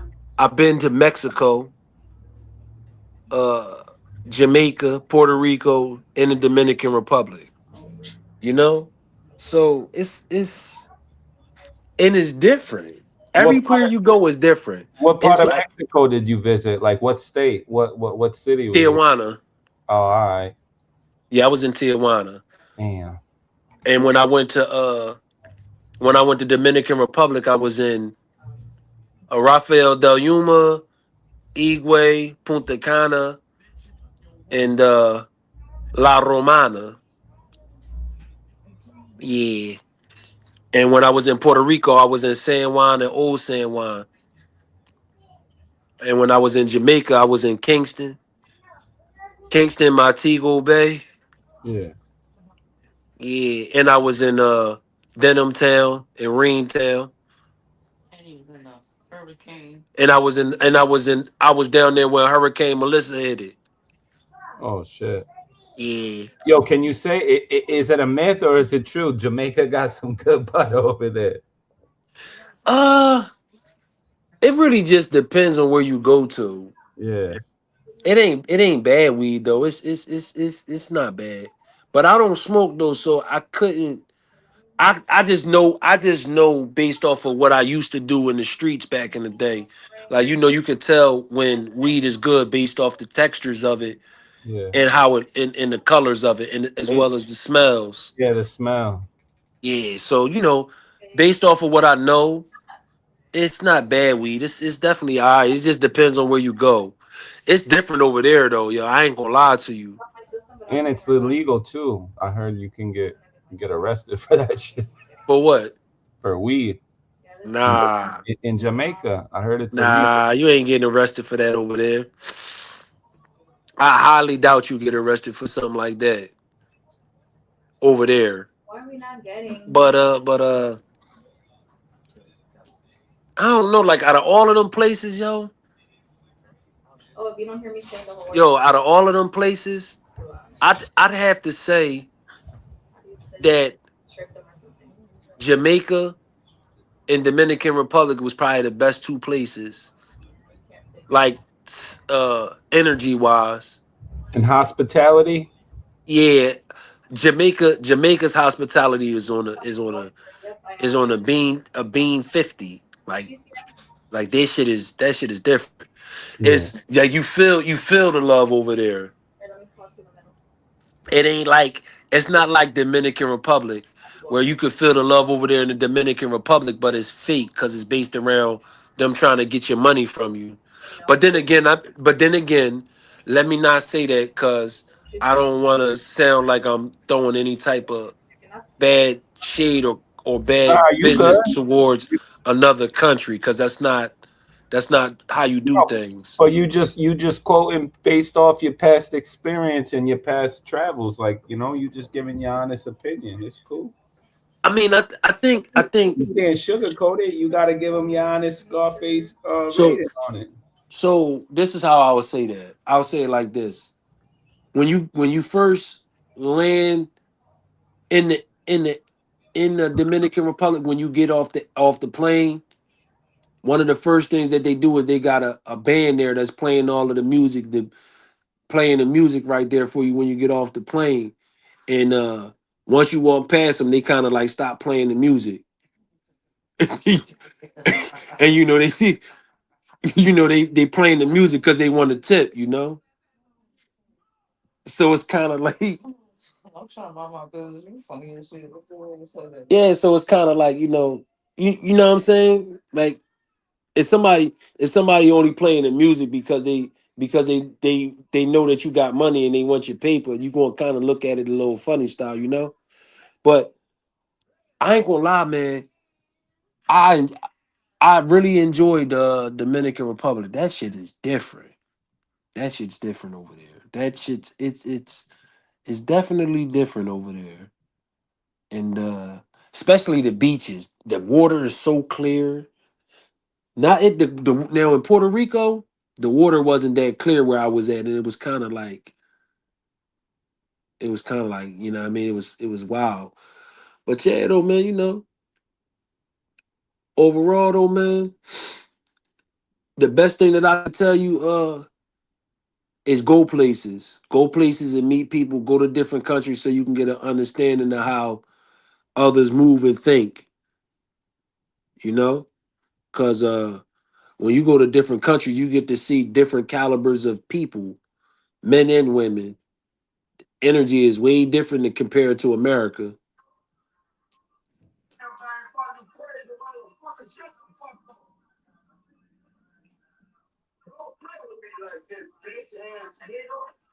Oh wow.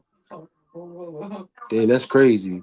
I'm looking at Glorilla recorder daddy cussing out Glorilla in the car.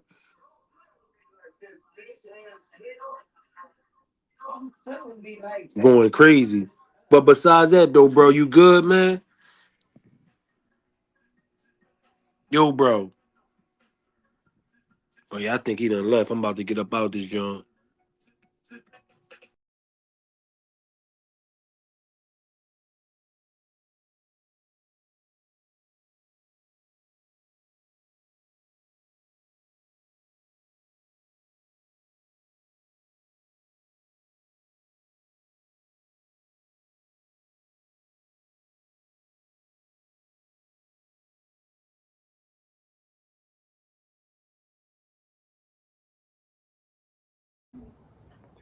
Nah, my bad, bro. I didn't realize I was on mute, but yeah, that was Scarface Gamble. Like, comment, and subscribe to Scarface Gambles. Thank you for stopping by, bro. That was ill. I hopefully we can make another one. You heard? We can have a part 2, and you can break down more on that Thug Blues. You heard? YouTube, we got 3 people in the building. I need 3 y'all hit that like, double tap that screen, share me out. Big Valley sector in the building. Nah, bro, I stepped away. I didn't realize I had it on mute, but I was listening. I heard it. I had to go to the other room and grab something, but that's why I muted up the mic. I didn't realize it was muted up. But yeah, bro, you need to spin back when you got like another day. We can do part 2 on it.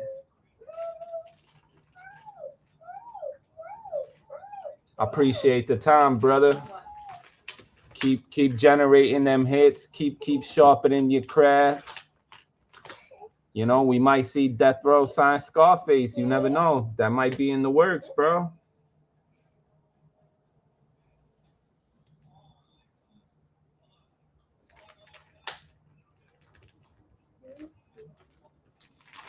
You're always welcome over here on the GT show, Valley Sector, GT52. Doing the Power Outfit 2026. Staying live, coming true to a YouTube screen near you. Just promoting this positivity, staying on the creativity. We here for the longevity, you heard? I mean, I can't hit him with a freestyle, Scarface. Nah, I'm just kidding. Shit, but you know, you never know. Shit, maybe one freestyle can get my ticket out of here to be more on the commentary and the journalists and the blogging and just podcasting. You know what I mean? That's what I want to do. Have like a little podcast studio. That'll be ill.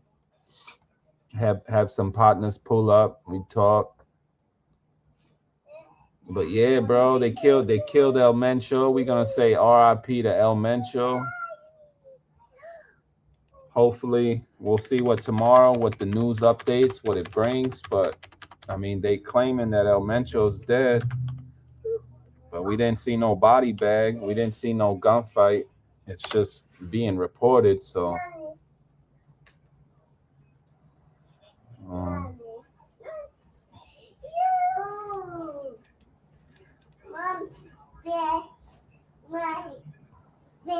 I'm doing main gen just in case she comes.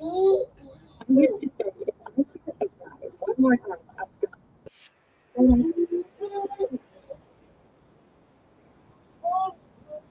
Violence breaks out in parts of western Mexico, including the city of Puerto Vallarta, following the death of the leader of the Jalisco New Generation cartel. Now, officials say he died while being flown to Mexico City. And since then, you see here in the video, several cars and buildings have been set on fire, which we're told is a tactic used by the cartel to block military operations. And this video you see playing out right here beside me, this is the chaos as everyone is running inside of the airport there in Guadalajara. Back here in the States, though, airlines are canceling flights to Mexico. Fox 26's Leslie Delaspore live for us tonight at the Hobby Airport with the latest there. Leslie. Yeah, that's right, Anthony. So all flights coming in and out from that region to the Houston area have been canceled. And this is Hobby Airport right now. The last flight that was supposed to come in was supposed to land here at 6:22, but as I mentioned, it is canceled. So tourists visiting that region are being told to shelter in place after a military operation sparked a lot of violence in that area. Authorities say the unrest followed a military operation in the town of Tapalpa that killed El Mencho, the leader of the Jalisco New Generation drug cartel. The news of his death led to reported clashes and road blockages. Now, smoke could be seen rising over parts of the area as officials work to contain the situation. The U.S. Department of State issued an alert urging Americans in Jalisco to follow local guidance and remain in secure locations as security operations continue. Now, officials say resorts are coordinating with authorities to help keep visitors safe. United Airlines, Southwest Airlines, and American Airlines canceled flights going to and from that region. Now, we spoke with a woman who made it back to Houston just in time, she says, before the violence erupted. She did ask that we hide her identity, but was willing to share her experience getting to the airport in Guadalajara. I didn't hear anything at first. It was just, what I saw on my way to the airport. I left the hotel around 8:30. It takes about 30 minutes to get to the airport. Saw a car on fire. So we saw one car that was like flat tire, and then we saw another one, and then you kept going, and it was like 6 more. So it was like, okay, it's not a coincidence. Saw another car on fire. Stopped. Our driver kind of asked somebody, because we were in a little bit of traffic, hey, what's going on? They showed like a metal piece, so there was like a bunch of pieces thrown onto the road that was causing flat tires. So probably on the way, the airport saw like 25 cars pulled over to the side. And then get to the airport, everything's pretty fine. Our boarding was like around 10:40. We're supposed to leave at 11. So we're one of the last ones to board, and they start rushing us because there's like some movement going on. I saw like some smoke coming out nearby the airport. And then they closed the gates. Like they rushed us to get into the airport. They closed the gates, and then all of a sudden, like, you saw the ground workers, like, running. Like, you could see them for the plane. So we were just there. We stood still for, like, 2.5 hours until they got the all clear for us to finally take off. But, being on the plane, you saw, like, the videos that was going on. Like, there was a shooter. That's when I started going crazy. And then I was recognizing, like, our gate was, like, C-34, and that's what was in the background, like, C-36. So it was, like, we barely got into the plane by, like, a few minutes before everything went crazy. So. Now, authorities say the situation remains fluid, and travelers are encouraged to monitor official alerts and check. That's how I was like taking it, but I was talking about the other guy. But he was already injured. Mommy. Did you want me to go get cheesecake? Hey, my name is Jerry Norton, and in the next 30 seconds, I'm going to show you how to make $5,000 to $20,000 for. Trapmore gang, it is a rough day for the cartels. Apparently, the most wanted narco has just been killed. There's rumors that American forces were involved, and now the gang/cartel that person, El Mencho, who's now been killed, was leading. They have decided to completely turn Mexico upside down in retaliation. And apparently there's rumors that they're even trying to kidnap American tourists as get back for the American government and American forces being involved in the assassination of this cartel leader. Now, before I get into it, I want to say no disrespect to the cartels. You guys, hey, I don't want no issue. Hey, no issues with you guys. Okay. You guys are, I'm scared. Okay. So this is the latest news. Okay. Mexico's most wanted drug dealer, El Mencho, has been killed in a military operation as violent clashes erupt across the country. And we're seeing footage of burnt out cars, okay? Organized crime groups are setting fires all across the Mexican resort city of Puerto Vallarta on Sunday. They're basically turning the country upside down. They're taking their ball and going home because their leader, unfortunately, was assassinated. And they're super, super not happy, okay? This is Mexico City. Nemesio El Mencho Oseguera Cervantes, the powerful and long-pursued head of the Jalisco New Generation Cartel and one of the world's most wanted traffickers, died following a Mexican military operation Sunday, handing the country a consequential victory as it looks to show tangible results to the Trump administration. Oseguera, a former police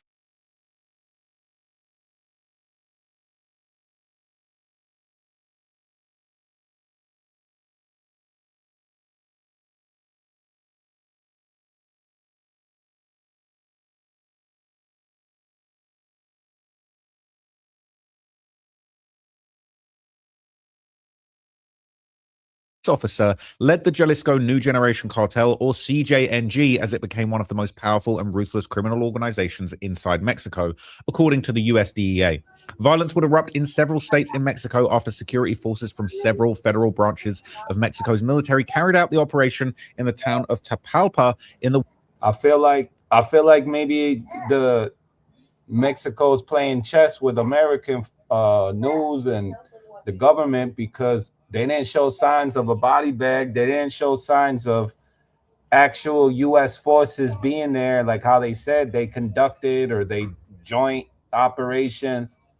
There was no signs of America being there. So I feel like maybe Mexico is probably doing a check move, checkmate. You know what I'm saying? Make the Americans believe El Mencho's dead, but he's not dead, just to shut the Americans up, just so they don't infiltrate the Holy Land. You know what I mean? Well, let's see what Trap Lord got to say. western state of Jalisco. Mexico's Secretariat of National Defense said that the U.S. authorities provided complementary information that supported the operation, so they're pissed at the Americans. So the U.S. defense official confirmed that an interagency U.S. task force played a role in the operation. However, the precise role that the U.S. played is still unclear. Since its establishment in January, the Joint Interagency Task Force Counter Cartel has regularly worked with the Mexican military through U.S. Northern Command to combat cartel operations along the U.S.-Mexico border, U.S. officials say. However, I just want to emphasize this was a Mexican military operation, so the success is theirs. They want to distance themselves from this, okay, because it's popping off. It says during the raid, CJNG members traded fire with government forces, resulting in 4 gang members being killed at the scene, the defense ministry said. Oseguera and 2 others were seriously injured and died as they were being transported via aircraft to Mexico City, according to the ministry. 3 Mexican military personnel were also injured in the operation and transferred to a hospital in Mexico City for treatment. Mexican President Claudia Sheinbaum lauded the work of the agencies involved in the mission. Mexico's various state governments are working in full coordination to address the disorder, Scheinbaum said on Sunday, adding that activities are proceeding normally in most of the country. We work every day for the peace, security, justice, and well-being of Mexico. And that's him. Okay. Nemesio. Very, very crazy situation that's transpired. Okay. Chaos has now erupted across Mexico. The military operations triggered a series of violent events across the state of Jalisco, which is scheduled to host 4 matches of the 2026 World Cup in June. I don't know about that. I don't know if that's such a good idea. That's in June of this year. I don't know about that.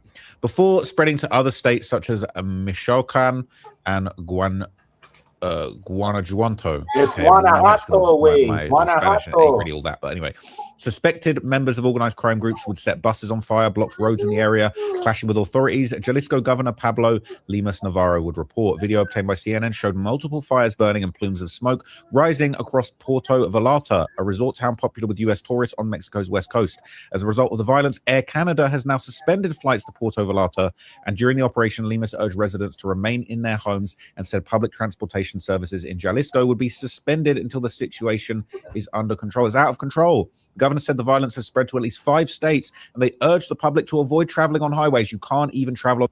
Yeah, the state of Tamaulipas where GT's at, it's already a war zone. On the highways because the cartels are so turned right now. The Michoacan Public Security Secretariat reported efforts are underway to restore traffic flow following the road blockades. Meanwhile, the Guanajuato Security and Peace Secretariat reported fires at pharmacies and convenience stores in different parts of the state. You can't go shopping, you can't use the highway. It's a big problem over there. No injuries reported, but there's been property damage. They announced the deployment of a security operation in coordination with the Army, the National Guard, and the municipal police. The U.S. State Department have even issued a travel advisory urging U.S. citizens to shelter in place in the Mexican states of Jalisco, Tamaulipas, and Michoacan. It's Tamaulipas way. That's where GT's at. Look, right here. And that's a fact. The little baby. The little doll, she likes that one in the bar. Now. That little doll? EVE Online is a vast. Due to an ongoing security operations and related road blockages and criminal activity. So Oseguera worked for CJNG as it splintered off from the Milenio cartel, eventually rising through the ranks to lead the criminal enterprise. Under his leadership, the CJNG expanded its power and control in Jalisco and the surrounding area. Mexican authorities long sought to apprehend El Mencho for his involvement in the cartel. In 2018, Mexico's Attorney General office offered 30 million pesos, 1.7 million US dollars, for any information leading to his arrest. Oseguera was also wanted by the US authorities, who offered a bounty of $15 million for information leading to his arrest. Unfortunately, he wasn't arrested. He did lose his life in this operation. Probably would have been better for him to at least be kept alive and to be arrested like they did to Al Chapo, but they're very upset. The U.S. Justice Department charged Oseguera in 2022 with leading the effort to manufacture and distribute fentanyl for the importation into the U.S. Okay, a Justice Department indictment of Oseguera said his organization is active in the Mexican states of Jalisco, Colima, Veracruz, and has a presence elsewhere. In 2025, Oseguera was sanctioned and classified as a specially designated global terrorist by the U.S. Department of State. And in a post on X, U.S. State Department Deputy Secretary Christopher Lando would describe his death as a great development for Mexico, the U.S., Latin America, and the world. He added that he's watching the chaotic scenes in Mexico with great sadness and concern. So apparently this was all came from pressure from Donald Trump himself. Scheinbaum has previously cast doubt on the strategy of targeting cartel kingpins, warning that decapitation included suspected of being a cartel member and sorting it out later. The cartels are too strong. They will cook you and they will smoke you. Okay, so this is going all over the place. We're seeing DJ Academics is posting pictures of burnt out planes. Cartel forces literally burned down a plane in Mexico. This is a joke. People saying this is how people expected Lil Durk to slide for Von. Oh my God, the internet is just crazy. All right, so all of this news that's been getting announced on r/Narcos. If you don't know r/Narcos, all right, this is mainly discussing the Netflix original series Narcos, but also it actually appears that people are using this to discuss real life Narcos. And you got to be careful. People saying new season about to drop. Okay, I can't believe it. After all of these years, I would love to know how they pinpointed his location and what is now going to happen to the CJNG.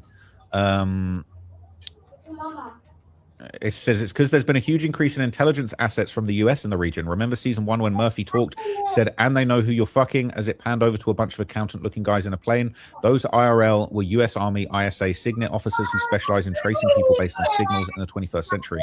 That tech has evolved now, and they can trace cell phone signals. The US trained the Ukrainians how to do the same thing and provided the tech. Russian generals would make a cell phone call and get blown the fuck up because some analyst in the office picked it up and passed it to the Ukrainian Air Force. If you read specifics on the raid, US special ops were embedded with Mexican special ops, meaning odds are the same Signet technology and skills Ukrainians use to assassinate Russian generals is now being applied to narcos. Then there's modern satellite technology to consider. They can pick up anything these days. The age of stealth and concealment is over. You breathe and you're effing dead. You're saying it might be the end of the drug lord era of narcos in Mexico. The new generation of narcos doesn't have the same mythical aura and power and invincibility. It's hard to imagine there will be a next El Chapo or El Mencho. Mexican narcos might be reduced to what they've become in Colombia, from legendary figures like Escobar to just common thugs. Okay, some people think that this is actually the end of the cartels as we know it. Now, I'm going to take you to a random subreddit. Okay, I'm a fan of Destiny, a controversial streamer Destiny, but he is got a very active and kind of hilarious community on Reddit, and people are reacting there. They say El Mencho is dead. This is huge for Mexico. We could see extreme violence that hasn't been seen since the 2000 narco wars. All right, so oh no, Mexico is going to have some serious retaliation from all this. Praying for all the DGG Mexican homies, man. Saying he's the leader of CJNG. No, wow, extreme violence. All right, extreme violence. They're saying the CJNG has made a vague ultimatum that at 5 p.m. Mexico time they will start targeting hotels and people's homes. His sons have been captured, so they probably want them released. Things have started popping off. Cars on fire. Okay, people saying that the news has just caught them by storm. They can't believe what they're seeing over in the narco subreddit. People are in shock that this has happened. Right? I'm not going to read that one. It says, so you don't know the significance. Explain how big he is compared to El Chapo. It says, I might dare even bigger than El Chapo. Only he was way more low-key than El Chapo. He had become some sort of myth to a degree. His death due to an illness was rumored for years now. He was the head of CJNG, which is the biggest cartel right now. Bigger, he was on his own. Chapo had Mayo, Amado had Azul. Mencho was not on his own. He had laws. He had his in-laws in the Los Cunis.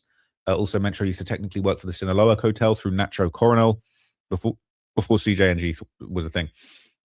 So a lot of people have been putting that up for debate. Who was more powerful, El Mencho or El Chapo? All right. People are saying, was he more powerful than El Chapo? They're saying Chapo was more famous because he liked attention, but Nah, like this day, modern age, yo, he reigned number one. Who do you think Sinaloa was fighting? They were fighting him the whole time, and he surpassed fucking El Chapo. They're the ones that kidnapped the Chapitos. Mencho had more brass. Mencho was definitely more powerful. People say not true, not even close. Mencho worked for Chapo, and even with Sinaloa leaderless, his territory on a map is nothing. He had no border plazas. Sinaloa was 100 times more powerful than Jalisco. People saying CJNG is more powerful, bro. We all know that they got more manpower and a shitload of money. El Mencho never worked under El Chapo, and people are arguing. They're saying, yes, he absolutely did. He was the head of Chapo's Mata Zeta's hit squad. They had 0 border plazas, and they absolutely did not have more money than Sinaloa. Sinaloa created the first total vertical integration of the cocaine trade. They control the Colombian processing and manufacturing. They control the trade routes, and they control the border plazas. Then on top of it, they control wholesale sales in most of the US and retail sales in most cities with strong Mexican demographics. He owned the president of Mexico for the small cost of $100 million. Your feelings are not facts. Sinaloa is and has been for 3 decades the largest, most powerful criminal organization in criminal history. They aren't one gang, they're a coalition of smaller gangs, but they control all the border plazas. There was a recent split in Tijuana from Sinaloa, giving Mencho his first real border access into California. And too bad it didn't mean a thing now that he's passed. FYI, the only thing that matters to a cartel in Mexico is access to America at those border plazas, without which you have nothing. You pay tax to use your enemy's border plazas and not a small one. Jalisco was just a short-lived, aggressive competitor. Once they started attacking military helicopters, U.S. citizens, and threatening U.S. federal agents in Washington, there was only one response from Uncle Sam: F around and find out. Sam, a disproportionate amount of CJNG blood spilled and a dead leader. Below is a map of the absolute height of CJNG's reach that will now never get close to Sinaloa. Should we have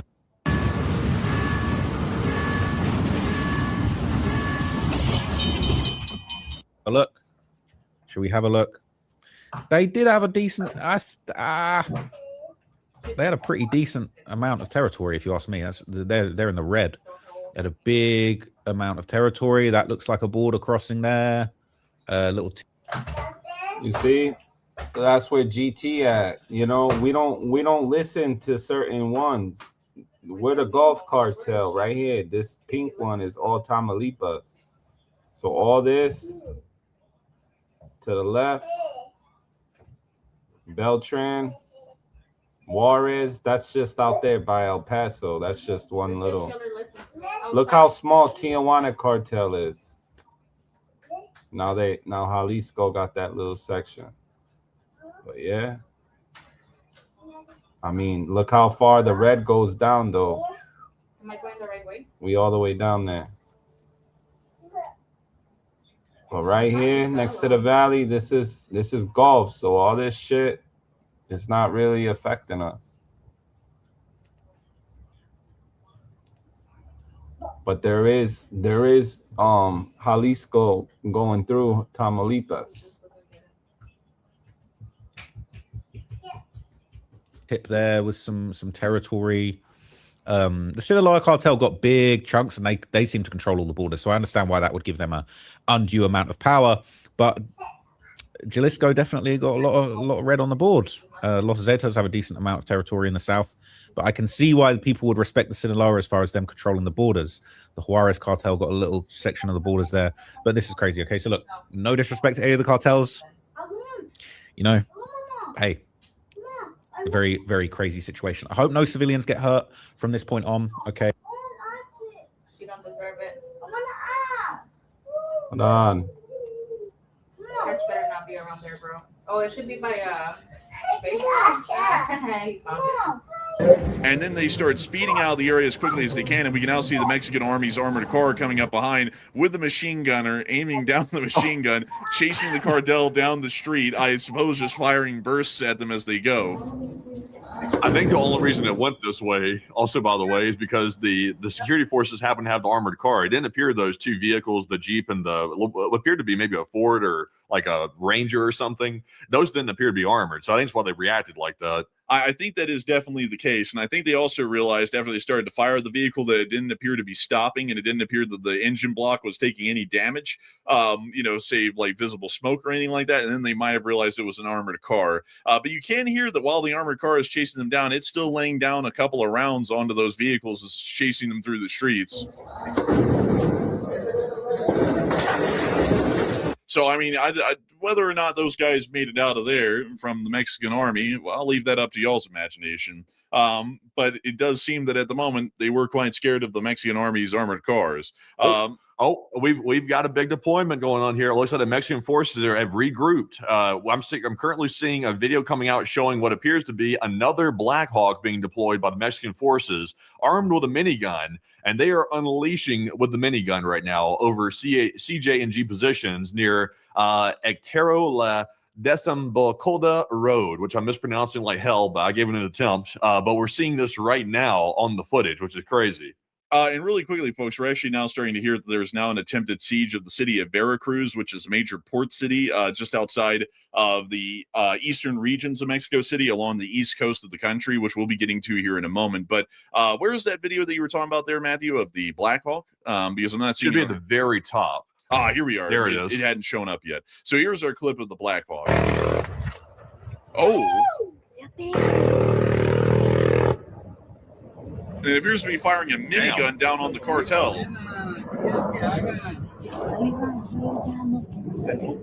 I'm not going to lie, man. For everyone to be kind of doubting the Mexican government earlier on, I mean, the Mexicans are kind of whipping out the firepower on the cartel right now.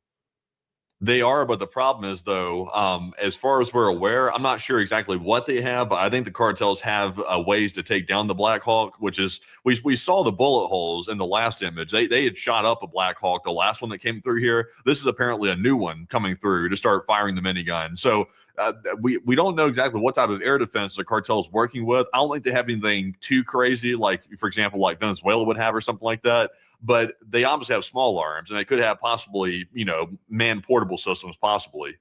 But I would generally doubt it a little bit, considering that a lot of their prior weaponry in that video, even of their special forces, looked highly improvised. It's most likely that they probably don't have any shoulder-fired anti-air weaponry. We'll probably be finding out here soon. If they do have it, they will be firing it at the helicopters eventually, and one of them will go down, and that's when we'll find out. But I don't believe that they have any shoulder-fired weaponry, at least from what I would know. But once again, folks, the cartel does have a pretty significant global supply chain, and it is able to pull kind of anything from anywhere. So they might have been able to get their hands on a couple of man pads, but we'll have to generally wait and see on that. But we're going to continue this clip of this Black Hawk here that's laying down a pretty decent amount of rounds downrange onto what we are guessing are cartel forces on the ground below.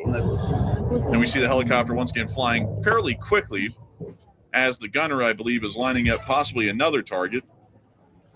doesn't appear that he is. He actually appears that they're flying on out of the area. But moving us on from that, we're now going to be moving from the west coast of Mexico, where most of the incidents have been going on, and we're now going to be moving on over and into the area of the east coast, just east of Mexico City. We have been able to hear that apparently there's now an attempted siege ongoing of the city of Veracruz, and we are able to see a little bit of those developments happening here in this clip. I don't know what the orange emoji thing is for down here, but we'll find out. I'll let you a part of this video, by the way. Is it graphic? No, I'm not sure about the source. Oh, okay. So we can hear firing going on outside. And really quickly to speed forward through it, we can actually see the cartel out there in the street, it seems, trying to enforce some form of blockade on some of the streets leading into Veracruz, which once again is starting to generally show us that they are trying some form of a blockade against Veracruz as well, and maybe trying to close it off to general egress and outgress points in and out of the city, like we've seen similarly within Puerto Vallarta and also Guadalajara at the moment. So right now we can confirm that there are road blockades going on in larger parts of the country, even including as far north as Sinaloa near Mazatlan, which is in the southern part of the Sinaloa region. But we have not been able to confirm any larger developments or actions that have been happening close to the U.S. border or close to the border of Guatemala and Belize. We haven't seen any of that at the moment, but we are getting more breaking news coming out at this moment from central Mexico. And Matthew, what do we got?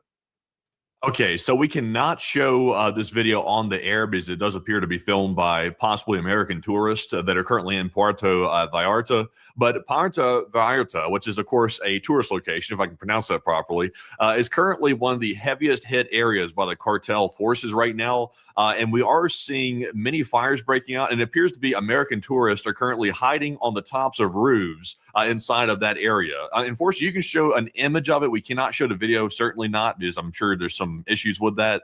But I reposted it just now. Just show a clip showing the American tourists currently hiding out on the roof. And here they are.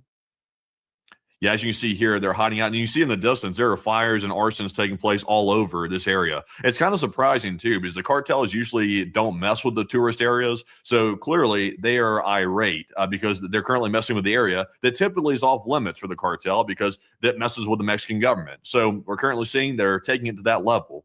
Also, Matthew, the town is Puerto Vallarta.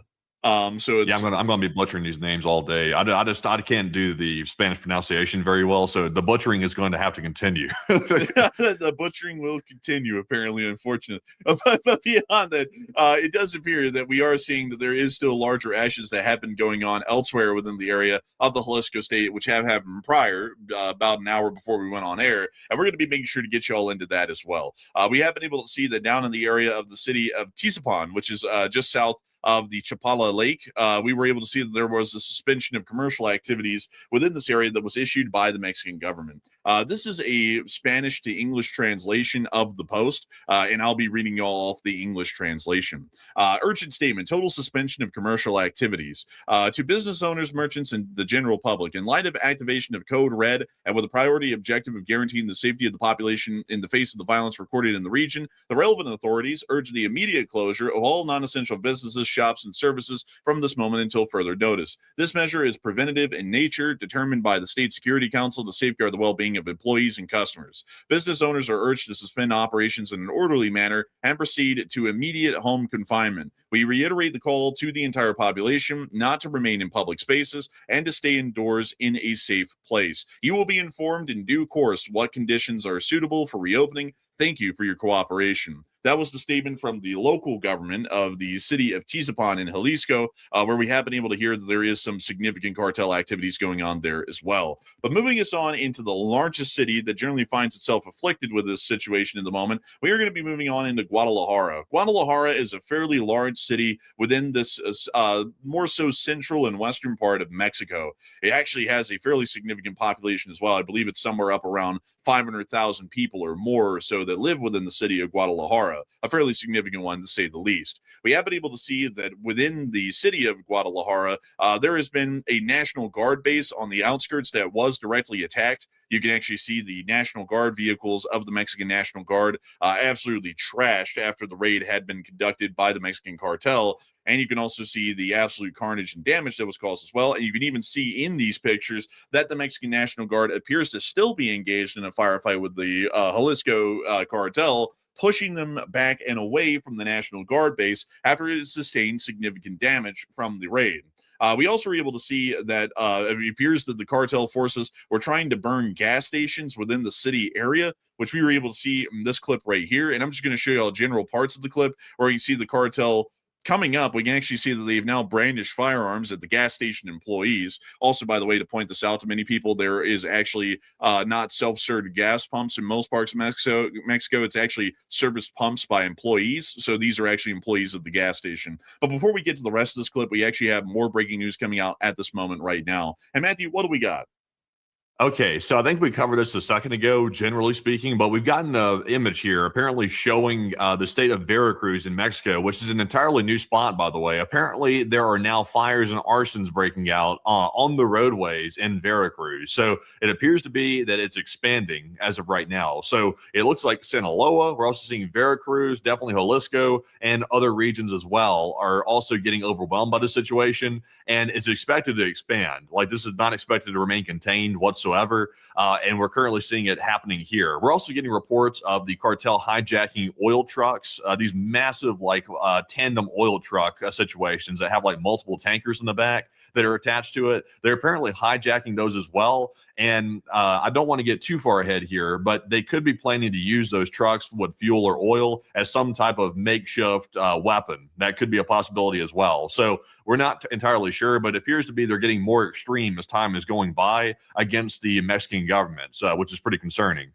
Also, really quickly, we actually have a bit of a map to show y'all here of the cartels, because there is an ongoing theme and a trend here that most of the areas, and also, by the way, this is from 2024, this map has actually evolved, and the area that's in blue, which is the Jalisco New Generation cartel, has actually expanded its control quite significantly further north, as they've been winning a decent amount of battles against the Sinaloa cartel, which up until recently was basically the dominant and primary cartel of Mexico. But we can actually see that most of the areas where the chaos is currently unfolding, even including Veracruz and Puebla, which are south of Mexico City and also to the east, do appear to be under the direct control, at least in terms of land holdings, by the Jalisco New Generation cartel. So it seems as though, from what we could tell, that most of the activities that are going on right now, while they appear widespread nationally, most, if not all of them, are generally inside of the battlegrounds that the Jalisco and Sinaloa cartels are currently engaged in, or it is well within the control and parameters of what we would call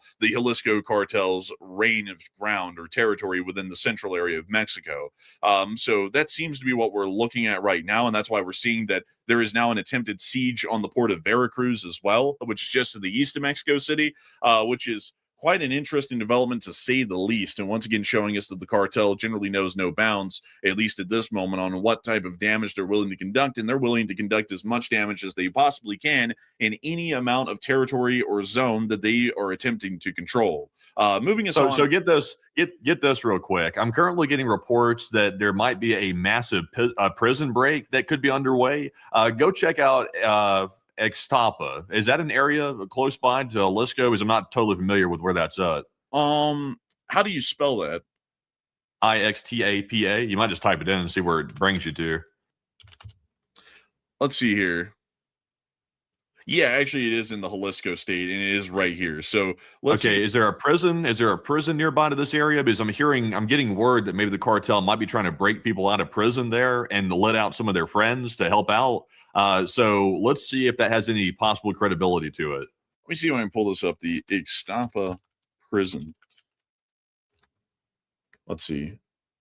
So it does appear that there is a prison here, but unfortunately, I cannot find where that prison would be specifically on the ground for us to be able to find it really quickly. But there is a prison here. So let me see if I can try and find out where exactly that is, because they actually are actively attacking that prison right now. By the way, that's actually confirmed from multiple sources at the moment. So it does appear they're trying to attack the prison and break them out. But sadly, so I do have a picture of the outer wall of this prison, which you can see right here. But once again, unfortunately, folks, I don't know exactly where this prison is relative to the town of Ixtapa. This is named after the town that suggests it's close nearby. But I cannot find it on Google satellite at the moment. So, oh, wait a minute. What is this? This is a school. Okay, that's not a prison. Let me see here. I can try and find this on air for us all really quickly because this probably be. Oh, wait a minute. This is it right here. This is the prison at Ixtapa. Here it is.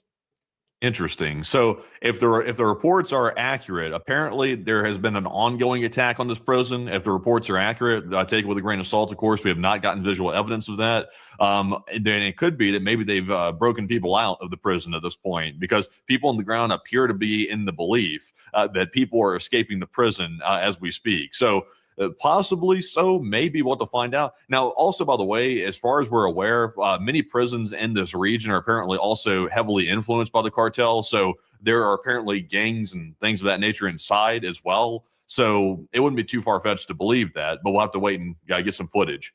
We'll have to wait and get some footage, but this does appear to be the prison of which we speak. And let me put y'all down on the street here and give you a little bit of a better view. That is the prison. And geez, looks like it could be a rough one. That looks like the salty spittoon of prisons if I've ever seen one. I mean, that place looks rough. Like, that one looks like if you go in there, you don't make it out the perimeter. Just to be entirely frank. But apparently they're breaking in and trying to take control of the area, as it appears that there's some loud vehicle outside. But anyways, with that in mind, it does appear that they're trying to break into this prison at the moment. Getting us back into this clip right here from the gas station in Guadalajara, we were able to see, getting us right back to where we left off, that the cartel had brandished firearms against the gas station employees, and we can already see one of them putting their hands up right here. The gas station employees are then told to run away from the pumps, and it appears that this person here was actually trying to race away in their car, but the cartel is now holding them at gunpoint as well and forcing them to exit the vehicle. He's gonna set it on fire, y'all. I know what he's doing.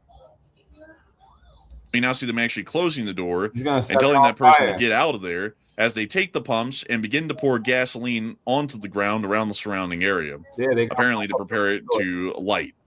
We now see them dropping a lighter and then booking it out of the area, as the gas station is now being consumed in flames. If we fast forward a little bit, it appears that the fire largely started to die out. We can also see something venting some sort of liquid here. It doesn't appear to be gas, apparently. And we now see the gas station employee coming back for a moment, and it appears that the fire generally subsided without causing any major damage to the gas station, at least from this clip. But once again, showing that the cartel is trying to conduct as much damage as possible, even including inside of Guadalajara. We were able to hear of even further firefights that were happening inside of Guadalajara as well, which we were able to see in this clip. Oh, is that a chick?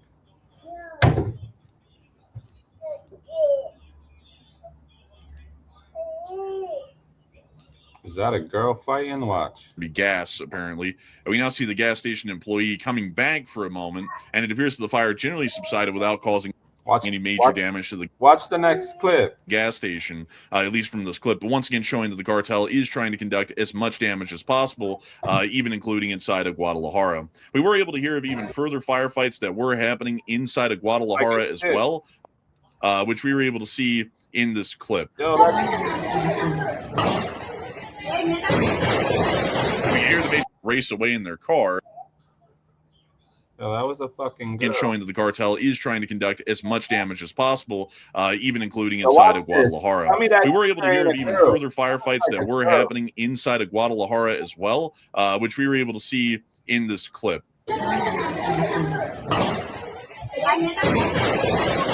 the major firefights breaking outside. This is in between the National Guard and the Jalisco cartels. Now we see the employees just sitting inside and watching the firefight literally unfold. Then it could be that, again, showing that the cartel is trying to conduct as much damage as possible, even including inside of Guadalajara. We were able to hear of even further firefights that were happening inside of Guadalajara as well, which we were able to see in this clip. We hear the major firefights breaking outside. This is in between the National Guard and the Jalisco cartels. Now we see the employees just sitting inside and watching the firefight literally unfold, literally steps away right outside of their store. And where is this at again? What location is this being filmed from? This was in central Guadalajara in the Jalisco state. So this is fairly close to where all this started off. Also, by the way, I do have another video real quick. We don't want to show too much of that clip, by the way, but jumping into our next one, we do have another video coming out of Tapalpa, which is apparently where El Mencho usually hung out, apparently. So it appears to be some heavy clashes in the street. We're seeing in this new video. This is actually where he died. Like, this is where the raid happened. Yeah, this is where his compound's at. Yeah, so let's take a look at this clip as well. Now, again, we can hear heavy firefights breaking out throughout the entirety of the town of Tapalpa. Fairly heavy firefights, that is. We can also see what appears to be some form of army or armored or armed vehicles, is the best way to describe them, here within the clip, but we can't tell if that's the cartel or the Mexican Army or the Mexican National Guard. Considering that they're blacked out, we would assume they're probably a part of the cartel.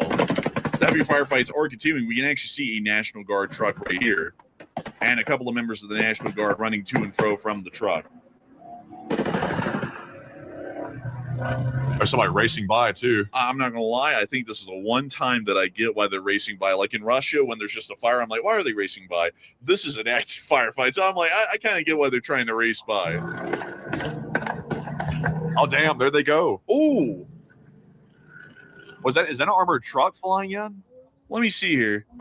Might like be a straight pipe on it, man. That thing's like got some exhaust pipes on that thing. It might actually be. That's a solid black truck that looks like it might be affiliated with the cartel, because they usually have solid black vehicles, at least from what we've seen so far. So that might have been a cartel truck absolutely peeling into the firefight. Damn, they're really pulling up. I mean, really. I mean, they honestly are. I mean, that's crazy right there. But with that, we are still watching the situation unfold at the moment, and it is quite a major one. But we've also been able to see, moving us on into Sinaloa, which we haven't even gotten to during our whole show yet, we also have been able to see that cartel actions have even reached as far north as Villa Union in Mazatlan in Sinaloa, which we were able to see right here. And it does appear that there was a road blockade that had been formed, and there's also fires that have broken out within the city itself, once again showing that the Jalisco cartel had actually expanded its control up until this point within this area, and it was also conducting as much mayhem and damage as it could here.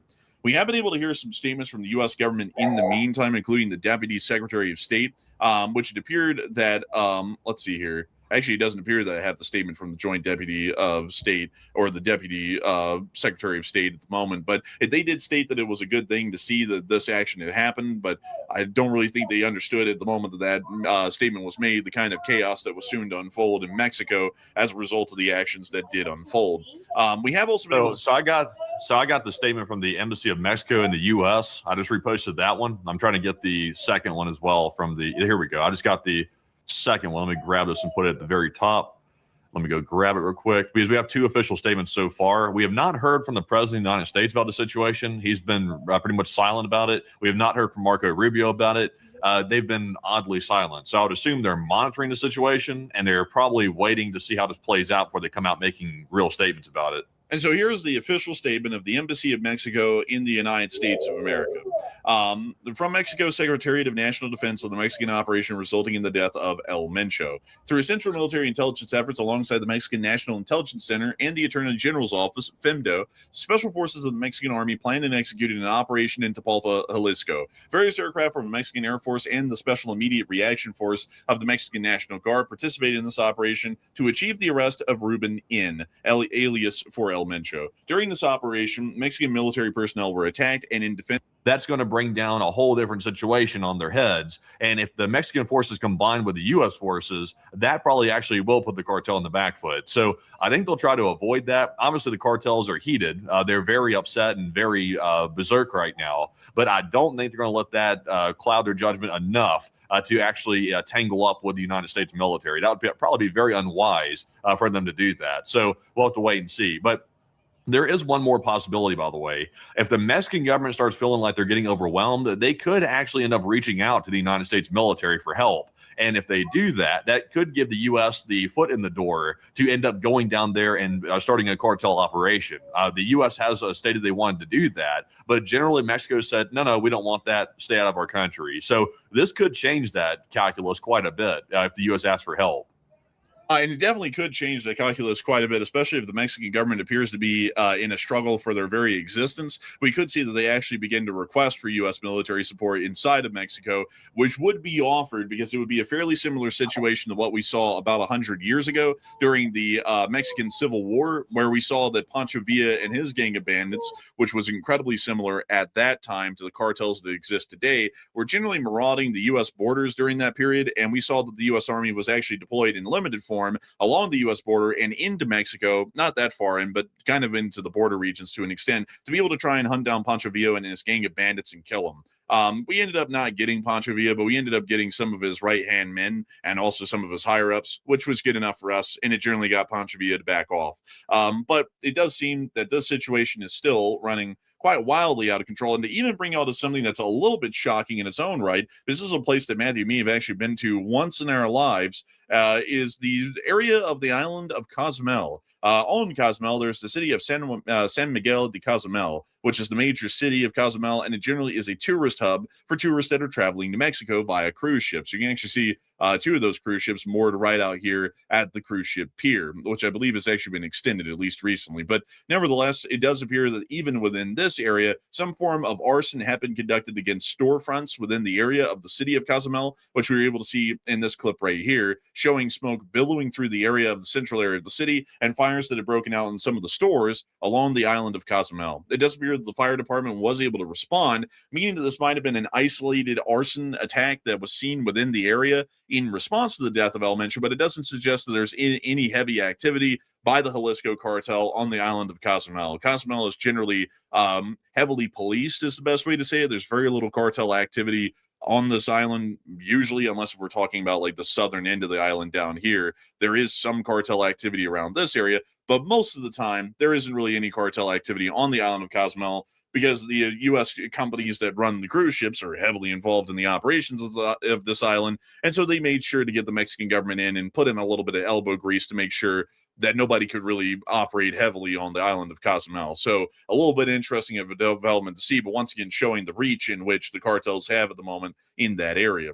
But with that in mind, folks, we are going to Also, by the way, we are seeing that apparently a new action that the cartel is taking is they're specifically going around and setting fire to banks across Mexico. We are seeing that in a recent video that we just got here. It looks like masked men are running around and busting in the windows of banks and throwing in gasoline, just like they're doing everywhere else, and they're burning the banks down. So that appears to be a new interesting situation. Also, by the way, unfortunately, there's some graphic language being used here, like halfway through the video, so be careful about that. But you can show at least some clips from the very beginning of it. And actually, we're just going to mute it and play it that way so that way we don't have to hear the language. But That's we in can the subtitles. Well, there we go. It's right there. No, it gets way worse. Like if you go further. Oh, okay. Well, it's not right there. It's later. But nevertheless, it does appear that they did set this bank on fire. So, interesting sorts of tactics to see at this point. It looks like they're now just after kind of taking control of some key areas, and now it looks like they're just trying to cause as much damage as they possibly can. So fairly interesting to say the least. But we also were able to see this clip here that I reposted on Twitter. I will not be able to show this to y'all. It actually shows another Mexican National Guard vehicle that was ambushed by the cartel within the Jalisco state. So I cannot show that one to y'all. That one's graphic, but I did put it on Twitter and repost it so y'all could see it if y'all want to get a better idea of the gravitas of the situation that's currently going down in Mexico at the moment. So with that, it does appear that we are getting a little bit of a room for a breather right now, like just a tiny bit. And I do want to make sure to get to talk to y'all. I know that many people have a lot of questions right now, and we've also gotten some folks who are throwing in support to the channel. And I have to say humongous thanks to the folks who are supporting the channel through the super chats, because y'all help to make the channel possible. Many of y'all who are new here, because we've had about 250,000 views so far in about an hour, are probably noticing that we don't have any ads and we don't have any sponsors on the stream. And that's because we've never had ads or sponsors on the stream. And our stream is entirely crowdfunded by the viewers themselves. And we thank the viewers massively who go over their way to support the channel and help it to keep running, because they help us to be able to keep doing this as our full-time job and covering the news at this level of detail and research every single day of the week. I also have to say that sadly, folks, this is a breaking news stream, and due to the breaking news stream happening earlier in the day, we will not be having a late night stream on Sunday. So this is the live stream for the day for the large part. I'm very sorry about that. We didn't expect that this was even going to happen today at all. This literally has all happened out of the blue.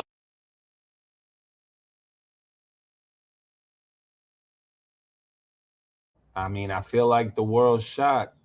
I mean, it might be real, it might be not. Do y'all think they got Mencho, or do you think Mexico's playing Jedi mind tricks with the United States? You never know. Till they show us otherwise. Like, nobody knew a raid was going to be happening that would kill El Mencho and then basically kick off a small war that's going on in central Mexico at the moment. That was completely unexpected. We were actually on high alert today, folks, funnily enough, for a war that would happen with the Islamic Republic of Iran, not a war happening in central Mexico. So this was all fairly unprecedented for us. And for that reason, this is going to be the only breaking news stream of, well, really the only news stream of the day. But beyond that, I do have to say that we are going to get a couple of questions from the chat in the meantime, though, before we get back into the coverage of our news that we're getting out of Mexico, which we should be getting a little bit more in the meantime. So, Matthew, what do we got? Okay, so we're definitely going to be getting some more news coming out because it looks like there is more stuff happening. But in the meantime, though, let's go ahead and get a few of our super chats to address those real quick. And our first one of the day, it's not the night, actually, it's of the day. This one goes to James White, who puts in a 50. And thank you very much, James.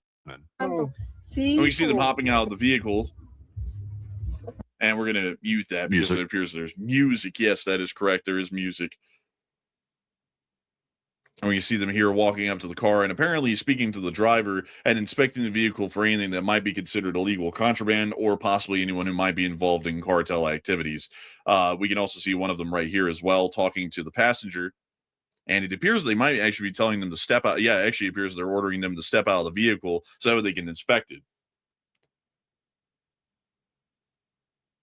I gotta say, folks, it is wild how this went from another day in Mexico, like earlier in the morning, this was just another day in Mexico, to it's basically gone into an immediate implementation of martial law throughout most of central Mexico in about 4 hours. Like, that's how quickly all of this has devolved down there, is that this morning, literally everybody went into work normally. That's why we're getting so much footage of this, is because people are literally in their workplaces just looking outside and watching the firefights. And it went from everyone just having a normal day in Mexico to right now, the National Guard is pulling people over, having them step out of their cars, and literally searching every piece of the vehicle that they can, because the nation is pretty much in a state of war at this point internally.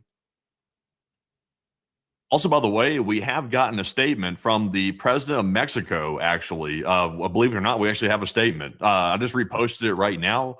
And let's jump to that real quick. She's currently saying that the Secretariat of National Defense reported on the operation carried out this morning by federal forces, which resulted in various blockades and other reactions. And she claims there's absolute coordination with the governments of all states and that they remain informed and calm. The social media accounts of the Security Cabinet provide permanent updates, and in the vast majority of the national territory, activities are proceeding with complete normality. I'm not so sure about that, but that's what she says. She says, my recognition to the Mexican Army, National Guard, Armed Forces, and Security Cabinet, and they work every day for peace, justice, and well-being of Mexico.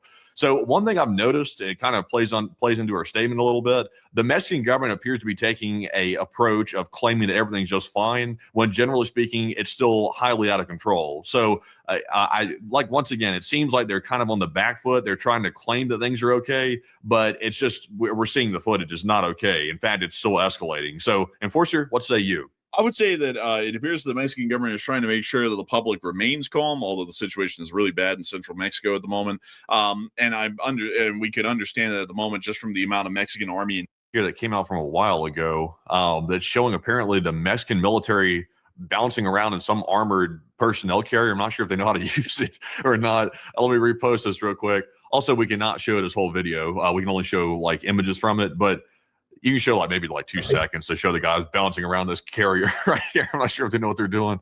Oh my goodness. Oh, dude, this is one of those Mexican mechanized units right here. This is an old AMX 13 command vehicle, right? Like that they're using right there. Yeah, apparently this is in, let me get the location real quick. I hate to say the names. I'm about to butcher it. This is in the state of Aguascalientes. Says Novedades, de Oficial de Cuartel, which I'm butchering, but that's what it says in the post itself. So let's see here. Yeah, so I guess that is the location. But yeah, they're bouncing some tanks out here, or personnel carriers at least. So they're deploying stuff. Yeah, that's let me pull up one of these for y'all. Like the Mexicans are really neat in how they use these. Actually, let me see if I can find it for y'all. Here we go. Ought to be able to find it this way. Yeah, here it is. This is it. This is the little vehicle that they have right here, the AMX-13 command vehicle. Interesting. So is that old as hell? I mean, it looks pretty damn old. Yeah, it's pretty old, but it is pretty neat because it's from an AMX-13, which that is an AMX-13. Interesting. Yeah, yeah. I don't really think we need to get any further into that. Oh, look, here's one of them right here. This is actually that very one. Interesting.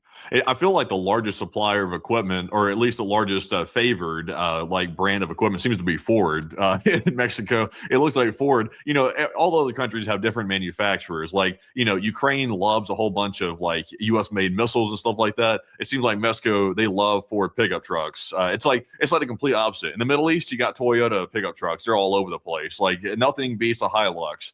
In the Middle East. In Mexico, nothing beats a Ford F-250. Like it seems like that seems to be the most favored vehicle down there. So let me see if I can show you all some of the equipment that the Mexican army has available. They have the Panhard 90, which is this little fellow right here from the French. The Mexicans really lean into lighter vehicles, like lighter armored and lighter vehicles overall in weight. So they have a couple of those. They have about 120 of them actually. They also have the Buffalo.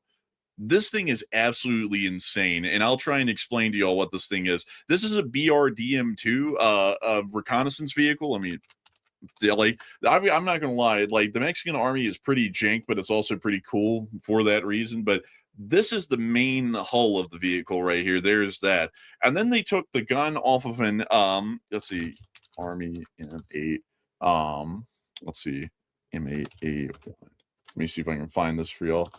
Tank. Let me see if I can find this for you. Okay, so here we go. So then they took the turret off of this thing right here, which is the M8 Scott. And then they merged the two. They married them, is what they call them, together. And that's how they got the Buffalo. So it has a short, stubby 75 millimeter gun.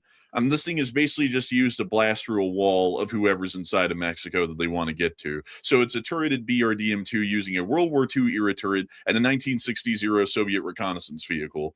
Kind of a little wild. But we also know that they have a whole bunch of other crazy equipment as well. Like, for example, legitimate just operational M8 Greyhounds. These are World War II vintage and generally would be considered light reconnaissance vehicles, but the Mexican army does have a good number of these and could use them. They have a 37 millimeter quick firing gun, so might be to some effect, maybe. They also have a whole bunch of other vehicles that they made on their own, like the Caballo, the DN3, the Toro, the Max Mex, which is a cool name. It's like Tex-Mex, but Max Mex. They also have this thing, the VCR 6x6. Interesting. That is fascinating right there. They have some interesting military vehicles. You know, while I was looking at these right here, it reminded me of the last raid that Mexico carried out. I think the last raid they had was actually trying to capture El Chapo's son, Ovidio Guzman, who I believe is still in custody, if I have that correct. But that raid occurred back on January the 5th, 2023, and you saw similar vehicles to what you're looking at here, pulling up to his compound to bring him into custody. That one actually went okay. Like, they actually captured him, and it went generally, like, okay for the most part. I think some people might have gotten become casualties, but it went okay. I just don't know what the hell they were thinking going after El Mencho. That seems like a wild target to go after, considering that's the most vicious cartel in the whole land. It must have been U.S. pressure. It had to be, because like with this old military equipment here and doing all this, that seemed like a crazy move to me. But Matthew, they've got the ultra cool Oshkosh Plassen Sandcat.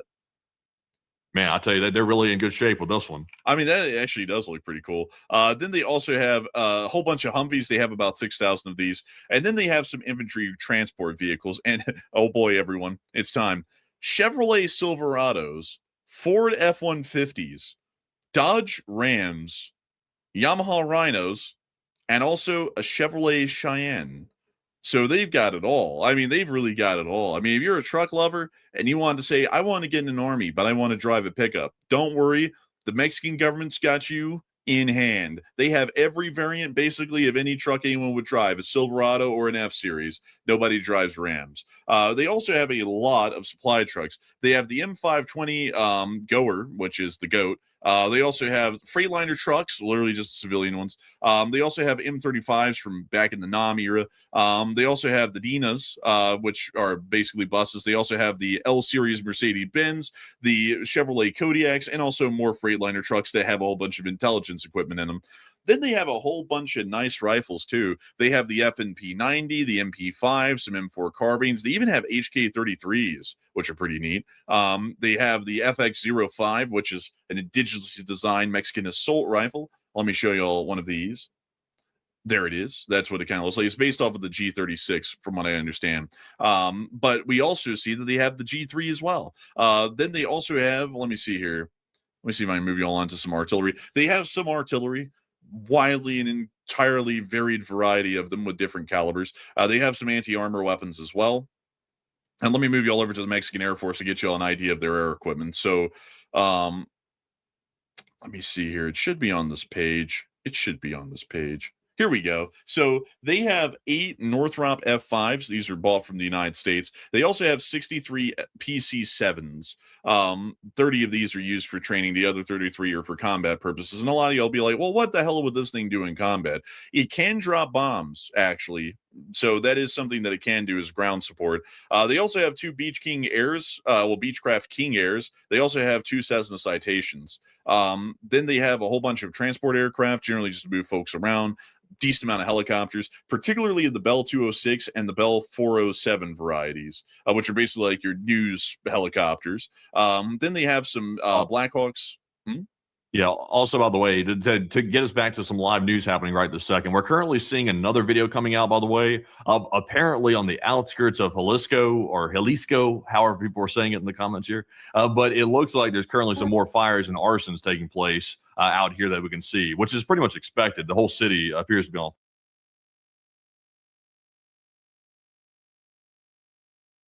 Hey, everybody, welcome to the Hot Zone. I'm Chuck Holton, and I'm sitting in the airport.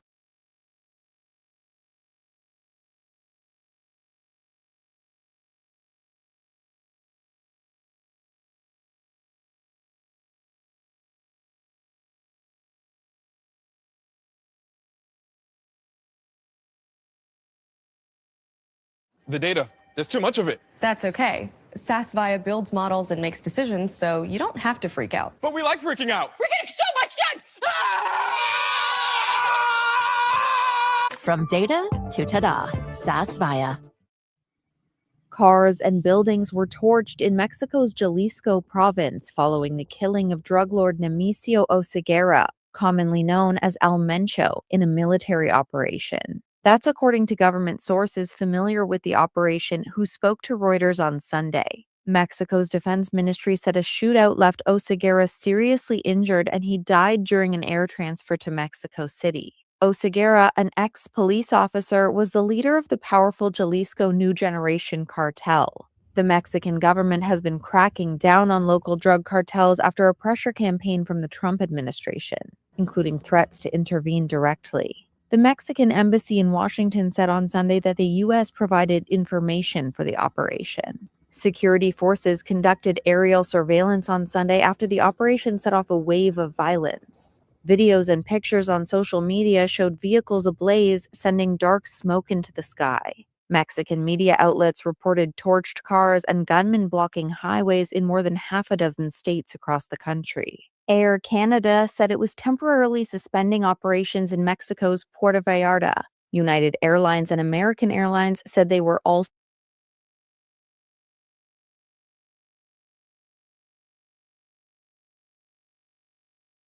The Mexican army has killed powerful cartel boss El Mencho. He was one of the most wanted men in both Mexico and the United States. The U.S. Embassy there said it provided intelligence to Mexican special forces for the operation. El Mencho's killing set off a wave of violence with cartel members torching cars and gunmen blocking highways in more than half a dozen states in Mexico. US and Canadian airlines have cancelled dozens of flights to Mexico in response. The development comes as the Trump administration has pushed Mexico to intensify efforts against drug gangs trafficking fentanyl to the United States. All right, well, let's go to Mexico City now, and journalist Katie Silver joins us.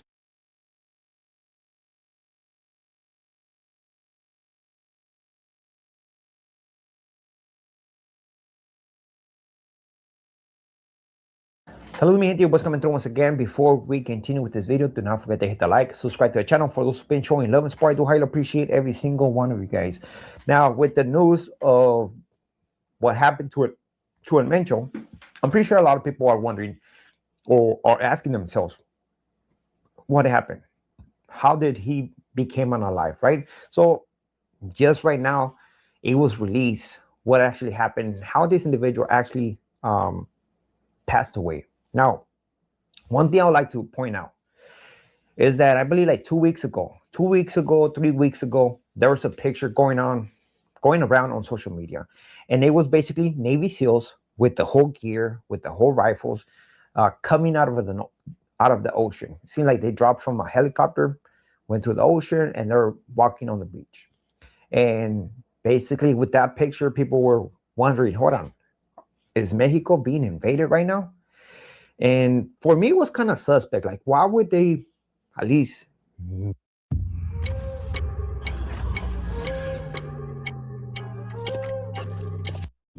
make their presence known like that? You know, they could have, if they were gonna do something, they could have done it behind closed doors, right? But for some reason, they decided to make it public.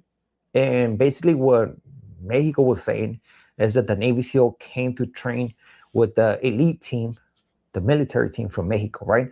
In where they get to exchange tactical, I don't know, moves or the way they operate, so they can learn from one another, right?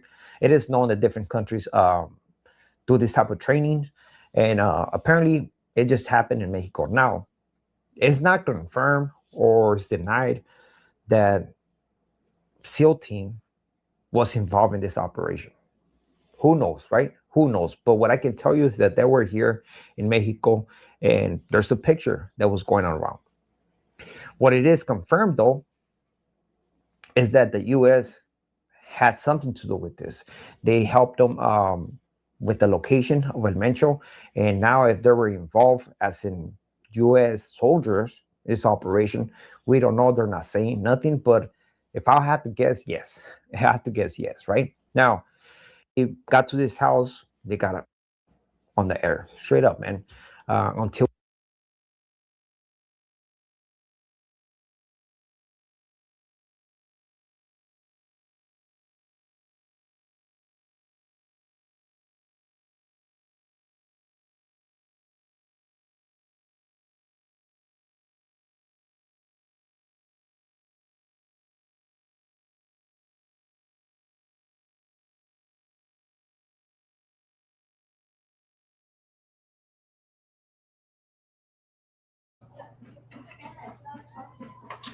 All right, YouTube. I mean, we got 2 people in the building. I need 2 of y'all hit that like. Let me know what y'all think. You think it's real? You think it's fake? You think Mexico's keeping it solid, or are they trying to protect them? There's no proof. They haven't showed anything, so we'll find out what progresses by the morning.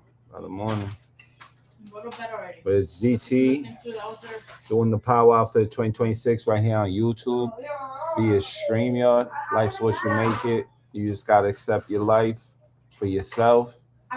Take the cards life is dealt, put them in order, make them work. High to low, low to high, never fold. You heard? It's GT from the Valley sector. We about to step down RPL Mencho, allegedly. Everybody, you know what I'm saying? Make it back Monday. We got our blessings in disguise. You heard?